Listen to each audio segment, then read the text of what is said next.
প্রতিবেশীদেরকে বন্ধু হিসেবে দেখতে চাই, আপনার প্রভু হিসেবে দেখতে চাই না। এই যে একটা মূলনীতি, এটার মধ্যে অটল থাকতে হবে, আমাদের কোনো ভয় নাই। দ্বিতীয় নম্বরে হলো যে আমরা হিন্দু, বৌদ্ধ, খ্রিস্টান সবাই এক কাতারে একসাথে থাকি, উঠা বসা করি। আমার চাঁদপুরে সংক্ষেপে বলতে চাই, মুক্তিযুদ্ধের সময়ও আমার পাশের গ্রামে 350 ঘর হিন্দু ছিল। আমার আব্বা একজন বড় আলেম ছিলেন। তো রাজাকাররা যখন ঘর বাড়ি পড়াচ্ছিল তখন আমি 12 বছরের সন্তান। আমরা খুদে মুক্তি বাহিনী করে লাঠি নিয়ে ওদেরকে দৌড়াইছিলাম। আব্বা গিয়ে থামাইছিলেন, এদেরকে মারো কেন, এরা তো মানুষ। তারপর তারা সাহস করে নেই। এই জন্য আমি যে কথাটা বলবো, প্রস্তাব হলো এই যে হিন্দু, বৌদ্ধ, খ্রিস্টান ভাইরা যেখানে আছেন তারা তাদের অবস্থানে থাকবেন। আমাদের দেশে ইমাম আছে 3 লক্ষাধিক, মাদ্রাসার শিক্ষক আছে প্রায় 2 লাখ যারা সরকারি চাকরি আপনার বেতন পায়। আমাদের ওয়াইজের সংখ্যা 1 লাখ, আমাদের খানকার সংখ্যা প্রায় 2 লাখ, আমাদের হাফেজের সংখ্যা 16 লাখ। আমাদের বিশাল এক বাহিনী মুসলমানদের, এদেরকে উদ্বুদ্ধ করে ইমাম সাহেবরা জুমার খুতবায় এবং ওয়াজ মাহফিলে ওয়াইজরা এবং মাদ্রাসার ক্লাসে। আমি 42 বছর পর্যন্ত বুখারী শরীফ পড়াইছি আপনাদের দোয়ায়। ক্লাসে যে কথাটি বলা হয় এটা ছাত্রদেরকে এফেক্ট করে। তো এই জন্য আমি যে প্রস্তাব দিই সেটা বলে যে যে এলাকা, প্রত্যেক এলাকায় বড় মসজিদের ইমাম, বড় মাদ্রাসার প্রিন্সিপাল, হাই স্কুলের যিনি প্রধান, তারপরে সাথে অন্য ধর্ম তাদের প্রতিনিধি একটা কমিটি বানানো। এই কমিটির মধ্যে বিভিন্ন শ্রেণীর লোক থাকবে। একজন গুজব ছড়ায় আর ধরতে পারে না তুমি এই কথা বলছো কেন। একজন হিন্দু আমার এলাকায়, তার একটা ছেলে একটা ককটেল ফুটেছে, ফুটানোর পরে আমরা দৌড়ে গেলাম। কী হলো? কয় যে আমাকে একজন 500 টাকা দিছে, আপনার একটা ককটেল ফুটিয়ে দিলে আপনার পূজার মধ্যে এটা আমাকে 500 টাকা দিয়ে জন্য ফুটিয়ে দিচ্ছে। সে হিন্দু ছেলে কিন্তু। পরে ওর বাবাকে ডাকলাম, বাবাকে ডেকে বললাম যে ভাই আপনি কী করছে? কবে আমি তো জানি না। ছেলেটাকে আমরা কিছু করলাম না, বুঝালাম যে না এটা অন্যায় হয়েছে, তোমার হিন্দু সম্প্রদায়ের আপনার এখানে ককটেল ফুটাইয়া একটা দাঙ্গা করতে চাও, এটা তো মুসলমান হতে দেবে না। কারণ মুসলমানরা ইসলাম যেটা বলে সেটা হলো মানুষ হিসেবে সব সমান, সে যেই ধর্মেরই হোক তাকে শ্রদ্ধা করতে হবে, তাকে সম্মান করতে হবে। ধন্যবাদ। যদি একটু জি আর একটা কথা বলি, শেষ করি। সেটা হলো আরেকটা স্যারকে পেয়ে বলতে চাই, আমাদের মাদ্রাসা শিক্ষার যে সমস্ত অবস্থা এখন চলছে, এই বৈষম্যের শিকার আমরা কিন্তু মাদ্রাসা শিক্ষা অনেক দিক থেকে। আমি আশা করব আজকে এই প্রসঙ্গে, যদি প্রাসঙ্গিক এক লাইনে বলবো যে বৈষম্যগুলো কী কী চলছে মাদ্রাসা শিক্ষার জন্য, এগুলো সাহায্য একটু নজর দেন, তাহলে ওলামায়ে কেরাম ঐক্যবদ্ধ হতে বলে আগে আসতে আপনার আগ্রহী হবে। এই কথা বলে আমি ধন্যবাদ। যে আমি শুধু জি একটা কাগজ তার হাতে দেবো, এখানে কিছু পয়েন্ট আমি দিয়েছি। আমি প্রথমে আজকের যে প্রধান উপদেষ্টা মহোদয়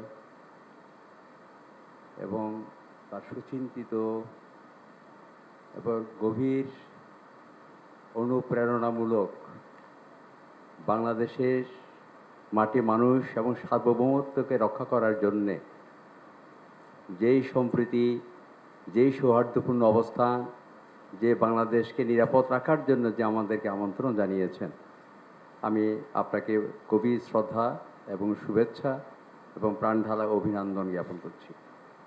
আজকে আমাদের এখানে উপদেষ্টা মহোদয়গণ আছেন, তাদেরকেও আমি আন্তরিকভাবে ধন্যবাদ এবং কৃতজ্ঞতা জ্ঞাপন করছি। এবং যারা আমাদের 4টি ধর্ম সম্প্রদায় সহ কিছু অন্যান্য সম্প্রদায়ে যারা আমরা সংযুক্ত হয়েছি আজকের এই অনুষ্ঠানে, এটি অত্যন্ত গুরুত্বপূর্ণ এবং অত্যন্ত বর্তমান সময়ের জন্য তাৎপর্যপূর্ণ। আমি প্রথমে একটি জিনিস আপনার দৃষ্টি আকর্ষণ করতে চাই। আমি আমার দৃষ্টিভঙ্গিতে এবং গবেষণার অনুসন্ধানে প্রথমে আমি একটি কথা বলে আপনার দৃষ্টি আকর্ষণ করব। প্রথমে আমাদের প্রয়োজন, ধর্ম মন্ত্রণালয় আছে, অন্তর্বর্তী সরকারের একটি বিশাল মন্ত্রণালয় হচ্ছে ধর্ম মন্ত্রণালয়।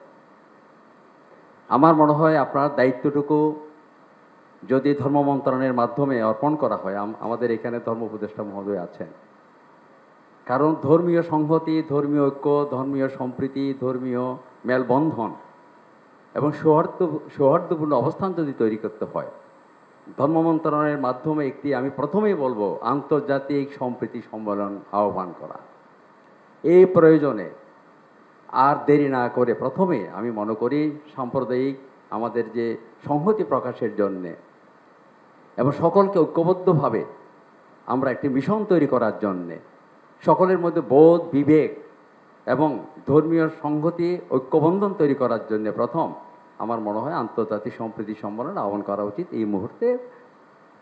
এবং সেখানে ঢাকাস্থ সকল মিশন, ঢাকাস্থ আন্তর্জাতিকভাবে যারা অবস্থান করে সমস্ত সংস্থা এবং বাইরের বহির্বিশ্বের যদি আমরা রাষ্ট্রপ্রধান এবং কিছু দেশের যদি বিশিষ্ট জনদেরকে আমরা আহ্বান জানাতে পারি, খ্যাতনামা পণ্ডিত যারা মানবতাবাদী চিন্তক, তাদেরকে যদি আমরা আমন্ত্রণ জানাতে পারি, আমার মনে হয় এই মেসেজটা বর্তমান সময়ের জন্য দেশে এবং বাইরে একটা বিশাল একটি কাজ করবে বলে আমি মনে করি। দ্বিতীয়ত, কারণটা কি? আমি কারণটাকে অনুসন্ধান করতে চাই। এই দেশ আমার, এই মাটি আমার, এই মাটিকে রক্ষা করা, এই পবিত্র এই দেশকে রক্ষা করা কিন্তু আমার নাগরিক হিসাবে আমার দায়িত্ব আছে। আমি সুকুমল বড়ুয়া, আমি যেখানে থাকি না কেন, যে পেশায় থাকি না কেন, আমি এই দেশের মাটিতে বড় হয়েছি, যার ফলে আমার মধ্যে দায়িত্ববোধ, দেশপ্রেম গভীরে কিন্তু আমাদের কাজ করা উচিত বলে আমি মনে করি। এখানে একটি জিনিস আমার দৃষ্টিতে এসেছে। প্রথম হচ্ছে জাতীয় সংকট তৈরি করা, দ্বিতীয় হচ্ছে অপপ্রয়াস, তৃতীয় হচ্ছে সাম্প্রদায়িক সংঘাত, চতুর্থ হচ্ছে ইন্ধন, পঞ্চম যেটা আপনি বলছেন তথ্য বিভ্রাট, তথ্য ভ্রান্তি। এবং আমাদের এইটার জন্য প্রয়োজন সেশন করা, প্রতিরোধ প্রতিকারের জন্য আমাদেরকে শান্তি মিশন তৈরি করা। এর মধ্যে আমার অনুসন্ধানে আমি পেয়েছি, আপনি গতকাল রাজনীতিদেরকে আপনি দেখেছেন, সে বিশাল কাজ করেছেন। আপনি দায়িত্ব নেওয়ার পর থেকে যে আপনার দৃষ্টিভঙ্গিতে, আপনার নেতৃত্বে, আপনার মনন এবং চিন্তনে যে এইসব কাজগুলো করে যাচ্ছেন, আমি আন্তরিকভাবে ধন্যবাদ জানাই। এই সময়ের মধ্যে আপনার নানাবিধ যে আপনি দেশকে শান্তি রাখার জন্য এবং বিশ্বের মানচিত্রে যাতে আমাদের দেশ উচ্চতায় চলে যায়, সেই জন্য আপনি কিছু কাজ করে যাচ্ছেন। প্রথম, রাজনীতিতে আপনি রাজনীতিবিদদের ডেকেছেন, আজকে ধর্মীয় গুরুদেরকে আপনি আহ্বান করেছেন। হয়তো পেশাদারিত্ব যারা আছে, আমার মনে হয় দেশের বিভিন্ন স্থানে যারা আছে তাদেরকে আপনি ডাকবেন এবং যুবকদেরকে আপনি ডাকবেন, যুবকের যারা নেতৃত্বতে তাদেরকে আপনি ডাকবেন এবং বিশ্ববিদ্যালয়ের সহ বিভিন্ন কলেজে যারা আছেন, যারা নেতৃত্বদের শিক্ষার্থীদের আপনি ডাকবেন এবং পরবর্তীতে আপনি জাতীয় শান্তি মিশন তৈরি করবেন। সর্বশেষ হচ্ছে আমি যেটা মনে করি, আমাদের বৌদ্ধ বিহার 3000 মতো বৌদ্ধ বিহার আছে, আমাদের বৌদ্ধ ভিক্ষুরা এখানে এসেছেন, আমাদের আন্তর্জাতিক বৌদ্ধ বিহার এবং ধর্মরাজি বৌদ্ধ বিহার, সাক্ষ্যমণি বৌদ্ধ বিহার, ঢাকাতে অনেক বৌদ্ধ বিহার আছে, গ্রামেগঞ্জে অনেক বিহার আছে। সম্প্রতি আমরা বাংলাদেশের বিভিন্ন জনপদে কঠিন জীবদান হয়েছে, আপনি জানেন, আপনি চট্টগ্রামের, এবং আমাদের সেখানে শারদীয় পুজো অত্যন্ত ভাবগাম্ভীর্যে, এবং আমার মনে হয় এবারের মতো কোনো শান্তি মাধ্যমে এই শারদীয় পুজো কিন্তু কোনো সংখ্যাহীনভাবে নির্বিঘ্নে আমরা সেটা উদযাপন করতে পেরেছি। সকলে কিন্তু অংশগ্রহণ করেছি, জাতি ধর্ম বর্ণ নির্বিশেষে বাংলাদেশের সমস্ত জায়গার মধ্যে সেটা খুবই আনন্দ উৎসবের মাধ্যমে হয়েছে। ধন্যবাদ। এর মধ্যে প্রবরণ উৎসব হয়েছে আমাদের বৌদ্ধদের ফানুস উড্ডয়ন, আপনি জানেন, যেহেতু আপনি চট্টগ্রামের, শুভ কঠিন জীবদান হয়েছে। আমরা সেখানে গিয়েছি, বিভিন্ন জনপথে বৌদ্ধ বিহারে আমি গিয়েছিলাম, সেখানে শান্তির মিশন নিয়ে পাহাড়ি বাঙালিকে এক করার জন্য, সকলকে এক করার জন্য আমরা চেয়েছি। আমরা চাচ্ছি যে এই দেশ শান্তির দেশ, সম্প্রীতির দেশ, আবহমান কালের থেকে সেটা 1000 বছর সংস্কৃতিকে ধরে রাখতে চাই আমরা। এই জন্য আমি অনেক জায়গায় গিয়েছি, কক্সবাজার, রামু এবং শেষ করে আমি যেটা বলতে চাই, মাননীয় উপদেষ্টা মহোদয়, যেহেতু আপনি আমাকে দিকে ডাকছেন, আমি চাই এখানে বাংলাদেশের যে বৌদ্ধ পুণ্য আমাদের যেগুলো আছে, চীন, জাপান, থাইল্যান্ড, এখানে বিভিন্ন দেশের মানুষদেরকে যদি আমি, আমার মনে হয় ঢাকাস্থ যারা আছে, বিভিন্ন বিষয়গুলোকে ডেকে যদি একটি শান্তি সম্প্রীতি করেন। বিশেষ করে আমি আজকে আবারও বলবো, এই যে সম্প্রীতি, আন্তর্জাতিক সম্প্রীতি সম্মেলন, সাম্প্রদায়িক এবং আন্তর্জাতিক সম্প্রীতি সম্মেলন যদি আপনি অচিরে যদি সেটা করেন, আমার মনে হয় এখানে সকলেই অংশগ্রহণ করে একটি বার্তা দেন, ডেকে বোধ হয় এইভাবে করে সময় নষ্ট না করে আন্তর্জাতিক মানের এটা যাতে বিশ্বের মধ্যে চলে যায়, আমরা শান্তি চাই। এবং আমরা কখনো, আমি আবারও সবিনয়ে বলছি, আমরা দেশপ্রেমী, এই দেশে থাকবো, এই দেশ থেকে কখনো কোথাও যাব না। এই দেশের জন্য যা কিছু করণীয় কর্তব্য, আমি শিক্ষক হিসাবে, ঢাকা বিশ্ববিদ্যালয়ের শিক্ষক হিসাবে এবং আমাদের বাংলাদেশ বুদ্ধিস্ট ফেডারেশনের আমি চিফ অ্যাডভাইজার এই হিসাবে আন্তর্জাতিক বৌদ্ধ বিহারের পক্ষ থেকে, এবং আমি সম্প্রতি ট্রাস্টি গঠন হয়েছে, আমাদের ধর্ম উপদেষ্টা মহোদয় আছেন, আমাকে চেয়ারম্যান করা হয়েছে ফরেন অ্যাফেয়ার্সের, আমি তাকে ধন্যবাদ জানাচ্ছি। আমি এর পক্ষ থেকে আপনাকে আমি গভীর শ্রদ্ধা জানিয়ে আজকের মিশনটি সার্থক হবে, ধন্যবাদ, বিজয় হবে, আপনি চিন্তা করবেন না, আপনার সঙ্গে আমরা আছি। সকলকে ধন্যবাদ। জাতীয় চার্চ পরিষদের সাধারণ সম্পাদকের দায়িত্ব পালন করছি জাতীয় চার্চ পরিষদ হচ্ছে ওয়ার্ল্ড কাউন্সিল অফ চার্চেস এর কাউন্টার পার্ট। সারা বিশ্বের 195টা দেশে ন্যাশনাল কাউন্সিল অফ চার্চেস বা জাতীয় চার্চ পরিষদ রয়েছে স্যার। আমরা অনুপ্রাণিত হয়েছি, আমরা উদ্বেলিত হয়েছি, আমরা আসলে সাংঘাতিকভাবে আমরা যেন নতুনভাবে বাঁচার আরেকটি যেন অনুপ্রেরণা খুঁজে পেয়েছি আপনার মধ্যে দিয়ে, এবং বিশেষ করে জুলাই আগস্টের মধ্যে দিয়ে। বাংলাদেশে খ্রিস্টান সম্প্রদায় 500 বছরের বেশি, বিশেষ করে এই অঞ্চলে 250 বছরের বেশি আমরা আছি, এবং খ্রিস্টানরা অত্যাচার করেছে, সহিংসতা করেছে এমন কোনো উদাহরণ নেই। খ্রিস্টানরা বরাবরই শান্তিপ্রিয়, শান্তির জন্যে, দেশ গঠনের জন্য কাজ করে আছে। সংখ্যায় ছোট হতে পারি, কিন্তু গুরুত্বের দিক থেকে, অংশগ্রহণের দিক থেকে, পজিটিভ অংশগ্রহণের দিক থেকে স্যার আমরা বরাবরই অগ্রগণ্য থাকার চেষ্টা করেছি। সেই দৃষ্টিকোণ থেকে বলতে চাই, 3টা সুনির্দিষ্ট আমার প্রস্তাবনা রয়েছে, বিনয়ের সঙ্গে রাখতে চাই।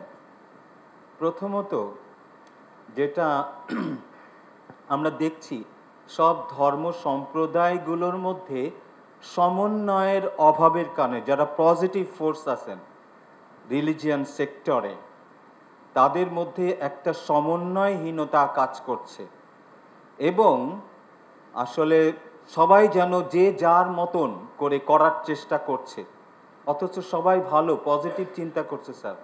তা যদি আপনার মাধ্যমে একটা আন্তধর্মীয় সমন্বয় সেল ধরনের করা যায়, যারা এই ধরনের ক্রাইসিস, যারা এটা একটা তৈরি করা হয়েছে মিডিয়া বিভিন্ন, আমরা জানি পার্শ্ববর্তী দেশ সহ, তো সুতরাং এই যারা করছে তাদেরকে যথোপযুক্ত জবাব দেবার জন্যে এবং আরও পজিটিভ স্টেপ নেবার জন্যে এবং নিজেদের মধ্যে সম্প্রীতি সংহতিগুলো জোরদার করার জন্য স্যার আমার মনে হয় যে একটা জাতীয় পর্যায়ে একটা আন্তধর্মীয় সেল ধরনের করতে পারেন।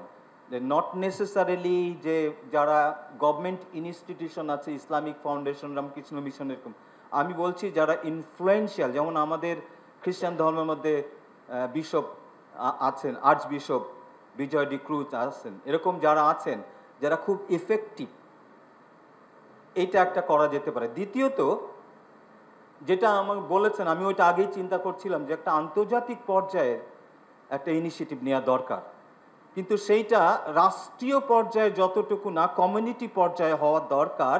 অর্থাৎ অন্যান্য দেশের যারা ধর্মীয় নেতা আছেন, প্রভাবশালী ধর্মীয় নেতা, তাদের বাংলাদেশে এনে আসলে দেখানো, তাদের দিয়ে বলানো, তাদেরকে দিয়ে কিছু করানো, এটা এখন মনে হয় যে খুব তাড়াতাড়ি প্রয়োজন। এটা আপনি একটু চিন্তা করে দেখতে পারেন। তৃতীয়ত, আমি শেষ করে আসছি, তৃতীয়ত আসলে গির্জাঘরে আমাদের রোববার চার্চে যদি এই বিষয়ে সামান্য কিছু রাখা হয়, তাহলে আমাদের ফাদারদের কথা, আমাদের পালক পুরোহিতদের কথা সব থেকে বেশি মানুষ গ্রহণ করে। ঠিক একই রকমভাবে মাওলানা মসজিদে যেটা বলেছেন স্যার, এবং বুদ্ধিস্টদের মধ্যে একই কথা। তা পুরোহিতদের মাধ্যমেও আমরা কিছু চিন্তা করতে পারি, এবং সেখানে আপনার দিক থেকে কিছু কথা রেকর্ড করে হোক, যেভাবেই হোক, যদি ছড়িয়ে দেওয়া যায় এই সাম্প্রদায়িক সম্প্রীতি তৈরির বিষয়গুলো, তাহলে মানুষ অনুপ্রাণিত হবে। সাধারণ মানুষ গ্রাসরুট লেভেলে আমাদের যাওয়া দরকার, সঙ্গে সঙ্গে উপর থেকে নিচের দিকেও টপ ডাউন করার দরকার এই বিষয়গুলোকে, যেগুলো আপনারা চিন্তা করছেন। ধন্যবাদ। আমি ফাদার অ্যালবার্ট রোজারিও, প্রধান পুরোহিত সেন্ট ম্যারিজ ক্যাথিড্রাল, আমাদের যে হেডকোয়ার্টার আর্চবিশপ হাউস, আর্চবিশপের সাথেও কাজ করি, এবং আমাদের যত লিগ্যাল হিউম্যান রাইটস জাস্টিস এ বিষয়ে কাজ করি বাংলাদেশে। যেহেতু আমার একটা লিগ্যাল ব্যাকগ্রাউন্ড আছে, আমি একজন লয়ার, বাংলাদেশ এবং ইংল্যান্ডে পড়াশোনা করেছি। তো অনেক ধন্যবাদ জানাই প্রধান উপদেষ্টা এবং উপদেষ্টাগণ যে আমাদেরকে এত সুন্দর একটা পরিবেশে ডেকেছেন। আমাদের যিনি আর্চ বিশপ বাংলাদেশের প্রধান, ওনারা আসার কথা ছিল, কিন্তু আজকে হিট বাংলাদেশ তাদের জুবলি 50 বৎসরের, ওখানে আর্চ বিশপ প্রধান অতিথি, উনি বললেন উনি আসতে পারবে না বলে আমাকে পাঠিয়েছেন, মাহফুজ ভাইয়ের সাথে যোগাযোগ হয়েছে। তো আমি খুব আনন্দিত একটা ব্যাপারে, যে চারিদিকে আমরা একটা কঠিন সময় আছি, একটা উত্তেজনার মধ্যে আছি, স্পর্শকাতর একটা ব্যাপারের মধ্যে আছি। গ্রাম অঞ্চল থেকে বা অন্য জেলা থেকে ফাদারগণ আসলে জিজ্ঞেস করে তোমরা কেমন আছো, এবং যেহেতু আমাদের এটা কাকরাইল হেডকোয়ার্টার, অনেক মিডিয়া আমাদের কাছে প্রায়ই যায়, মিডিয়াগুলো আমি ফেস করি আমাদের ওই বাড়ি থেকে, এবং প্রথম প্রশ্নটাই করে ফাদার আপনারা কেমন আছেন, আপনারা আক্রান্ত হয়েছেন কিনা। আসলে সত্য কথা কি, আমরা আক্রান্ত হই নাই। আমাদের যারা আমরা সংখ্যায় কম আছি, হিন্দু বৌদ্ধ খ্রিস্টান ভাই বোনেরা, বলতে গেলে আমরা আক্রান্ত হয়নি, এটা সত্য কথা, কিন্তু আমাদের মধ্যে কিন্তু একটা ভয় আছে, আমাদের মধ্যে একটা দুশ্চিন্তা আছে। কখন যে কি হয় এই চিন্তাটা কিন্তু সবার মধ্যে, সচেতন মানুষের মধ্যে বুঝতে পারি। তা আমরা অনেক খুশি হয়েছি আপনারা যখন দায়িত্ব নিয়েছেন, একটা পরিবর্তন আসছে এবং অনেক আশা নিয়ে কিন্তু সেই যাত্রাটা শুরু হয়েছে।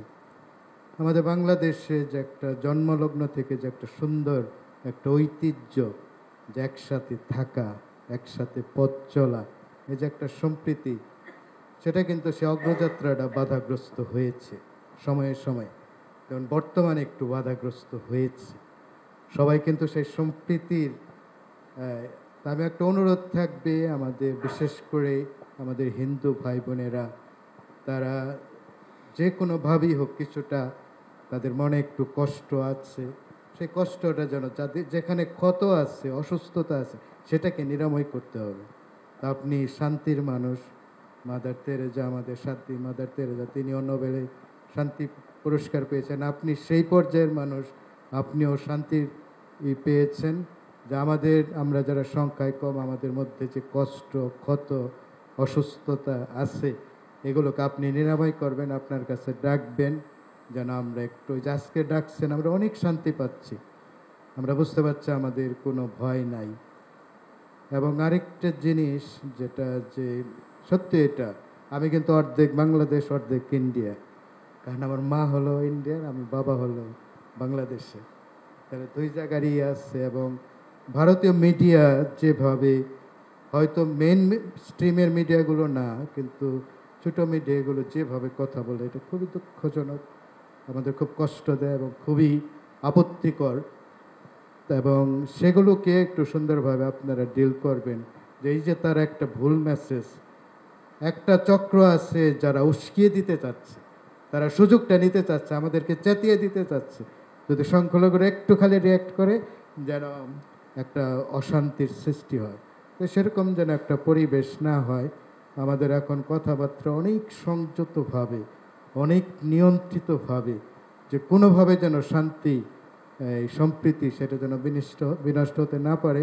এবং আপনাদের পদক্ষেপ আমরা সম্পূর্ণ আপনাদের সাথে একমত, খুব সুন্দর, খুব ভালো। এবং গতকাল আমাদের রাজনৈতিক দলের নেতৃবর্গ আসছেন, তাদের সাথে আমরাও বসি, তারা যে কথাটা বলে গেছে আমাদের একই কথা, যে কেউ বাধাগ্রস্ত করতে পারবে না। বাংলাদেশের 16 কোটি মানুষ, আমরা সব ধর্মের মানুষ, আমরা এক থাকবো, ঐক্যটা আমাদের থাকবে, তাহলে আমাদের কেউ কোনো ক্ষতি করতে পারবে না। আর ভারতের ব্যাপারে বলবো যে ভারত আমাদের প্রতিবেশী রাষ্ট্র, স্বাধীনতা যুদ্ধে তাদের একটা বিরাট অবদান আছে, এটা আমি তখন ক্লাস 3-তে পড়ি, তারপরও বুঝতে পেরেছি। আমি মুক্তিযুদ্ধ করি নাই, কিন্তু মুক্তিযোদ্ধাদের রুটি বানিয়ে দিছি, তো ওইভাবে অংশগ্রহণ করছি। তাই ভারতের সাথে যেন আমাদের বন্ধুত্বপূর্ণ, প্রতিবেশীপূর্ণ সম্পর্কটা কোনোভাবে বিনষ্ট না হয়, সে ব্যাপারে একটু খেয়াল রাখবেন। কারণ ভারতের একটা গোষ্ঠী মনে হয় কিছুটা উস্কানিমূলক কথা বলছে, সেখানে যেন আমরা পা না দিই। তো আমি আর বাড়াতে চাই না, আপনাকে অনেক ধন্যবাদ। সামনে আমাদের বড়দিন, আমাদের কোনো দুশ্চিন্তা নাই, আমরা খুব সুন্দরভাবে বড়দিন করতে পারবো, আপনাদেরকে নিমন্ত্রণ জানাই। এবং আপনাকে অনুরোধ করে যদি আমাদের খ্রিস্টান সম্প্রদায়ের একটু আপনার সাথে দেখা করার সুযোগ দেন বড়দিন উপলক্ষে। সবাইকে ধন্যবাদ। জয় হরিচাঁদ, জয় গুরুচাঁদ। আজকের সম্মানিত প্রধান উপদেষ্টা শ্রীপাদ পদ্মে আপনার শত সহস্র কোটি প্রণাম জানাচ্ছি এবং উপস্থিত আছেন আরও অন্যান্য উপদেষ্টাগণ, উপস্থিত আছেন বিভিন্ন ধর্মের ধর্মপ্রধানগণ, সকলার শ্রীপাদ পদ্মে অন্তরের অন্তঃস্থল থেকে শত সহস্র কোটি প্রণাম জ্ঞাপন করছি। সত্যি একটু দয়া করে আপনার পরিচয়টা দিয়ে নেবেন। আমি অবিনাশ মিত্র, রমনা শ্রী শ্রী হরিচাঁদ মন্দিরের সহধর্ম বিষয়ক সম্পাদক। আমি একজন শিক্ষক। আসলে আমরা এই যে একত্রিত হয়েছি এবং আপনার ডাকে ভাই ফোন দিয়েছে, আসলে এই যে একটা সম্প্রীতি, যারা আসছি একত্র হয়ে ঢুকেছি, মানে মনের ভিতরেই একটা আরাম লেগেছে যে না, আমি ঢুকতেছি কাদের সাথে, হুজুর, এই যে ত্রিপুরা, চাকমা, খ্রিস্টান, কোনো ভেদাভেদ নেই। কেউর মনে একটু, আমার মনে হয় এখানে যারা উপস্থিত হয়েছি কারো মনে একটু দ্বিধা সংকোচ নেই একে অপরকে বড় করা, ছোট করার জন্য। কিন্তু কোনো না কোনো কিছু তো আছে যার জন্যই কিন্তু এটা হচ্ছে। তবে আপনাদের উপরে আমাদের একটু দৃষ্টি রাখছি, এই যারা করছে, যে প্রথমে বলেছিল যে করবে তাকে ধরে দিতে হবে, সে অপরাধী। হ্যাঁ, এরকমের যদি কেউ করে, আমরা সত্যি তাদের নামটা, যদি তাদের তথ্যটা দেই, তবে তারা যদি পদক্ষেপ নেয়, আমাদের দেশে আর এরকমের ঘটবে না। এবং আমরা এই দেশের মানুষ, সম্প্রীতির দেশের মানুষ, আমাদের সোনার বাংলায় সকলার মধ্যে একটা ছোট্ট একটি মন আছে যেটা স্বর্ণের মতো দাম, হীরার মতো দাম। সেই সুন্দর জিনিসটাকে ছিনিয়ে নেবার জন্য আমাদেরকে উস্কে দিয়ে, আমাদেরকে মাছের আদারি তৈরি করে মাছ শিকার করবে ঘোলা পানিতে, এটা আমরা করতে দেব না। সকল উপদেষ্টাগণ, আপনারা যে সিদ্ধান্ত নেবেন, আমরা আপনাদের সাথে আছি, আমরা আপনাদের সাথে থাকব। সম্প্রীতির বাংলাদেশ গড়ার লক্ষ্যে যা কিছু করা দরকার আমরা সেটা করব। আমরা এই দেশের মানুষ, এই দেশে থাকব, সকলের সাথে মিলেমিশে থাকব, থাকতে চাই। যদি আপনারা আমাদের সেই পরিবেশটা তৈরি করেন, তবেই আমরা আপনাদের কাছে চিরকৃতজ্ঞ থাকব। আর আমি বলছি, মতুয়া সম্প্রদায়ের 50 লক্ষ মতুয়া সম্প্রদায়ের একটা রমনায় মন্দির, আপনারা সবাই সেখানে যান এবং যাবেন, এবং সেই একটা হরিচাঁদ ঠাকুরের একটি মন্দির যেন সেই আকর্ষণীয় মন্দির হয়, 50 লক্ষ মতুয়ার যেন একটা মন্দির হয়, সেই মন্দিরটি যদি একটু করে দেন, তবে আমরা আপনার কাছে আরও চিরকৃতজ্ঞ থাকব। যেন 50 লক্ষ মতুয়াগণ শুধু বলবে এই জন্মলগ্ন থেকে আজ পর্যন্ত একটি মন্দির হয়নি, আর সেই মন্দিরটি নতুন বাংলাদেশ, নতুন প্রজন্মরা দেশ ছিনিয়ে এনে একটি মন্দির করে দিয়েছে, সেটি হলো রমনার মন্দিরে হরিচাঁদ মন্দির। এই প্রত্যাশা রেখেই আমি আপনার বক্তব্য শেষ করছি। সকলার শ্রীপাদ পদ্মে প্রণাম রেখে আমি আমার কথা শেষ করছি। জয় হরিচাঁদ, জয় গুরুচাঁদ। ধন্যবাদ। আমি প্রথমেই মহামান্য প্রধান উপদেষ্টা এবং অন্যান্য উপদেষ্টাগণ আর এখানে উপস্থিত রয়েছেন গণ্যমান্য বিভিন্ন সম্বোধন করার দরকার নাই, কারণ আমাদের সময়টা তো। সবার প্রতি আমার আন্তরিক প্রণাম, শ্রদ্ধা এবং শুভেচ্ছা। আমি sister Reba Veronica D'Costa, Saint Francis Xavier school and কলেজের লক্ষ্মীবাজার স্টুডেন্ট কাউন্সিলর। আমি শুধু আজকে এটাই বলতে চাই, এই যে আমরা একটা উদ্যোগ নিয়েছি সম্প্রীতি আমাদের দেশে, এবং এই সম্প্রীতিটা প্রধান 4টা ধর্মাবলম্বী লিডারদের নিয়ে, এবং আমি বেশ কয়েক বছর ধরেই বিভিন্ন এই ধরনের সমাবেশে যোগদান করি। তবে আমার একটা কনসার্ন বা উদ্বেগ যেটা আমি গভীরে অনুভব করি, সেটা হলো কি প্রক্রিয়ায় আমরা চলছি। সমাধানের দিকে আমি বেশি লক্ষ্য করব না, প্রক্রিয়ার দিকে আমি বেশি লক্ষ্য করি। আমরা যদি বলি যে হ্যাঁ আমরা নিরাপদে বড়দিন করব, পুজো করব, আমাদেরকে রক্ষা করা হবে, না, আমি সেটা বিশ্বাসী না। কারণ আমরা প্রথমে শুনেছি আমরা বাংলাদেশি, আমাদের প্রত্যেকের সমান অধিকার আছে। সেই দিনই হবে সোনার বাংলাদেশ, যেই দিন আমরা কোনো রক্ষী বাহিনী ছাড়া, কোনো গার্ড ছাড়া নিরাপদে আমাদের উৎসব আচার অনুষ্ঠান করতে পারবো। আমি সেই দিনের একটা সোনার বাংলা দেখতে চাই। তারপরে আমি বলতে চাই যে আমাদের যুব সমাজ যারা একটা নতুন বাংলার চিন্তা করছে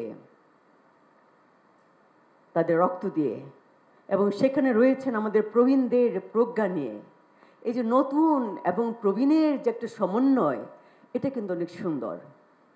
তবে আমাদের লক্ষ্য রাখতে হয় যে আমাদের দেশে এটাকে কি বলবো, একটা মব স্পিরিট বা একটা হুজুকে কিছু হয়ে যায় যেটা আমাদেরকে ধ্বংসাত্মক দিকে নিয়ে যায়। সেই দিকটার জন্য আমরা কি করব? যুব সমাজকে তো আমাদের লক্ষ্য রাখতে হবে। তারাই পারে গড়তে, তারাই পারে ধ্বংস করতে।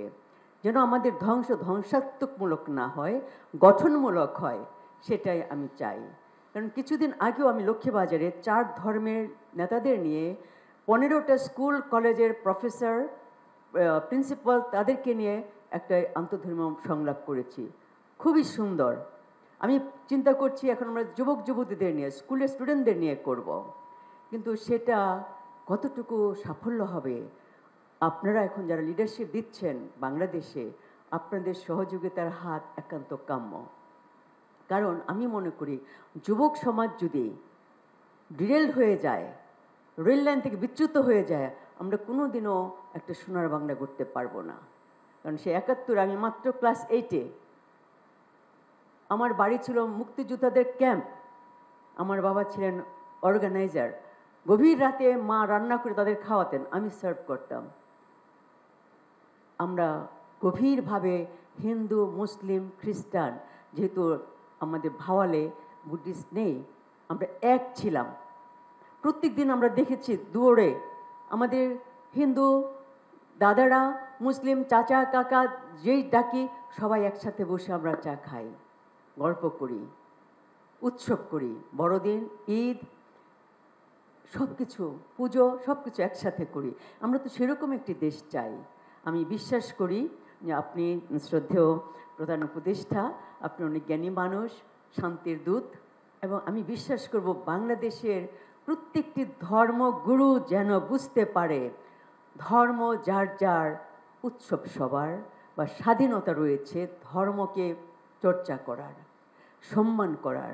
কারণ কেউ আমরা সৃষ্টিকর্তাকে চোখে দেখিনি, কিন্তু তাকে বিশ্বাস করি, তাকে দেখি পরস্পরের মধ্যে। এই দেখাটা যেন সেই পবিত্র দেখার মধ্যে হয়, সুন্দর দেখার মধ্যে হয়, এবং বাংলাদেশ যেন সত্যি সত্যি বিশ্বের দুয়ারে একটি সার্বভৌম সুন্দর একটি দেশ হয়, যেখানে আমরা শ্রদ্ধা পাব, পরস্পরকে শ্রদ্ধা দিব, বিশ্ব জগৎ থেকে আমরা শ্রদ্ধা পাব। এটা আমি কামনা করি। ধন্যবাদ। ধন্যবাদ। আমি মোহাম্মদ উসমান গনি সালেহি, প্রধান ফকিহ দারুন নাজাত সিদ্দিকিয়া কামিল মাদ্রাসা, ডেমরা, ঢাকা, প্রধান মুবাল্লিগ সারসিনা দরবার শরীফ। প্রথমেই ধন্যবাদ জ্ঞাপন করছি স্যার আমাদেরকে এমন একটি গুরুত্বপূর্ণ প্রোগ্রামে আমাদেরকে সমবেত করবার জন্য।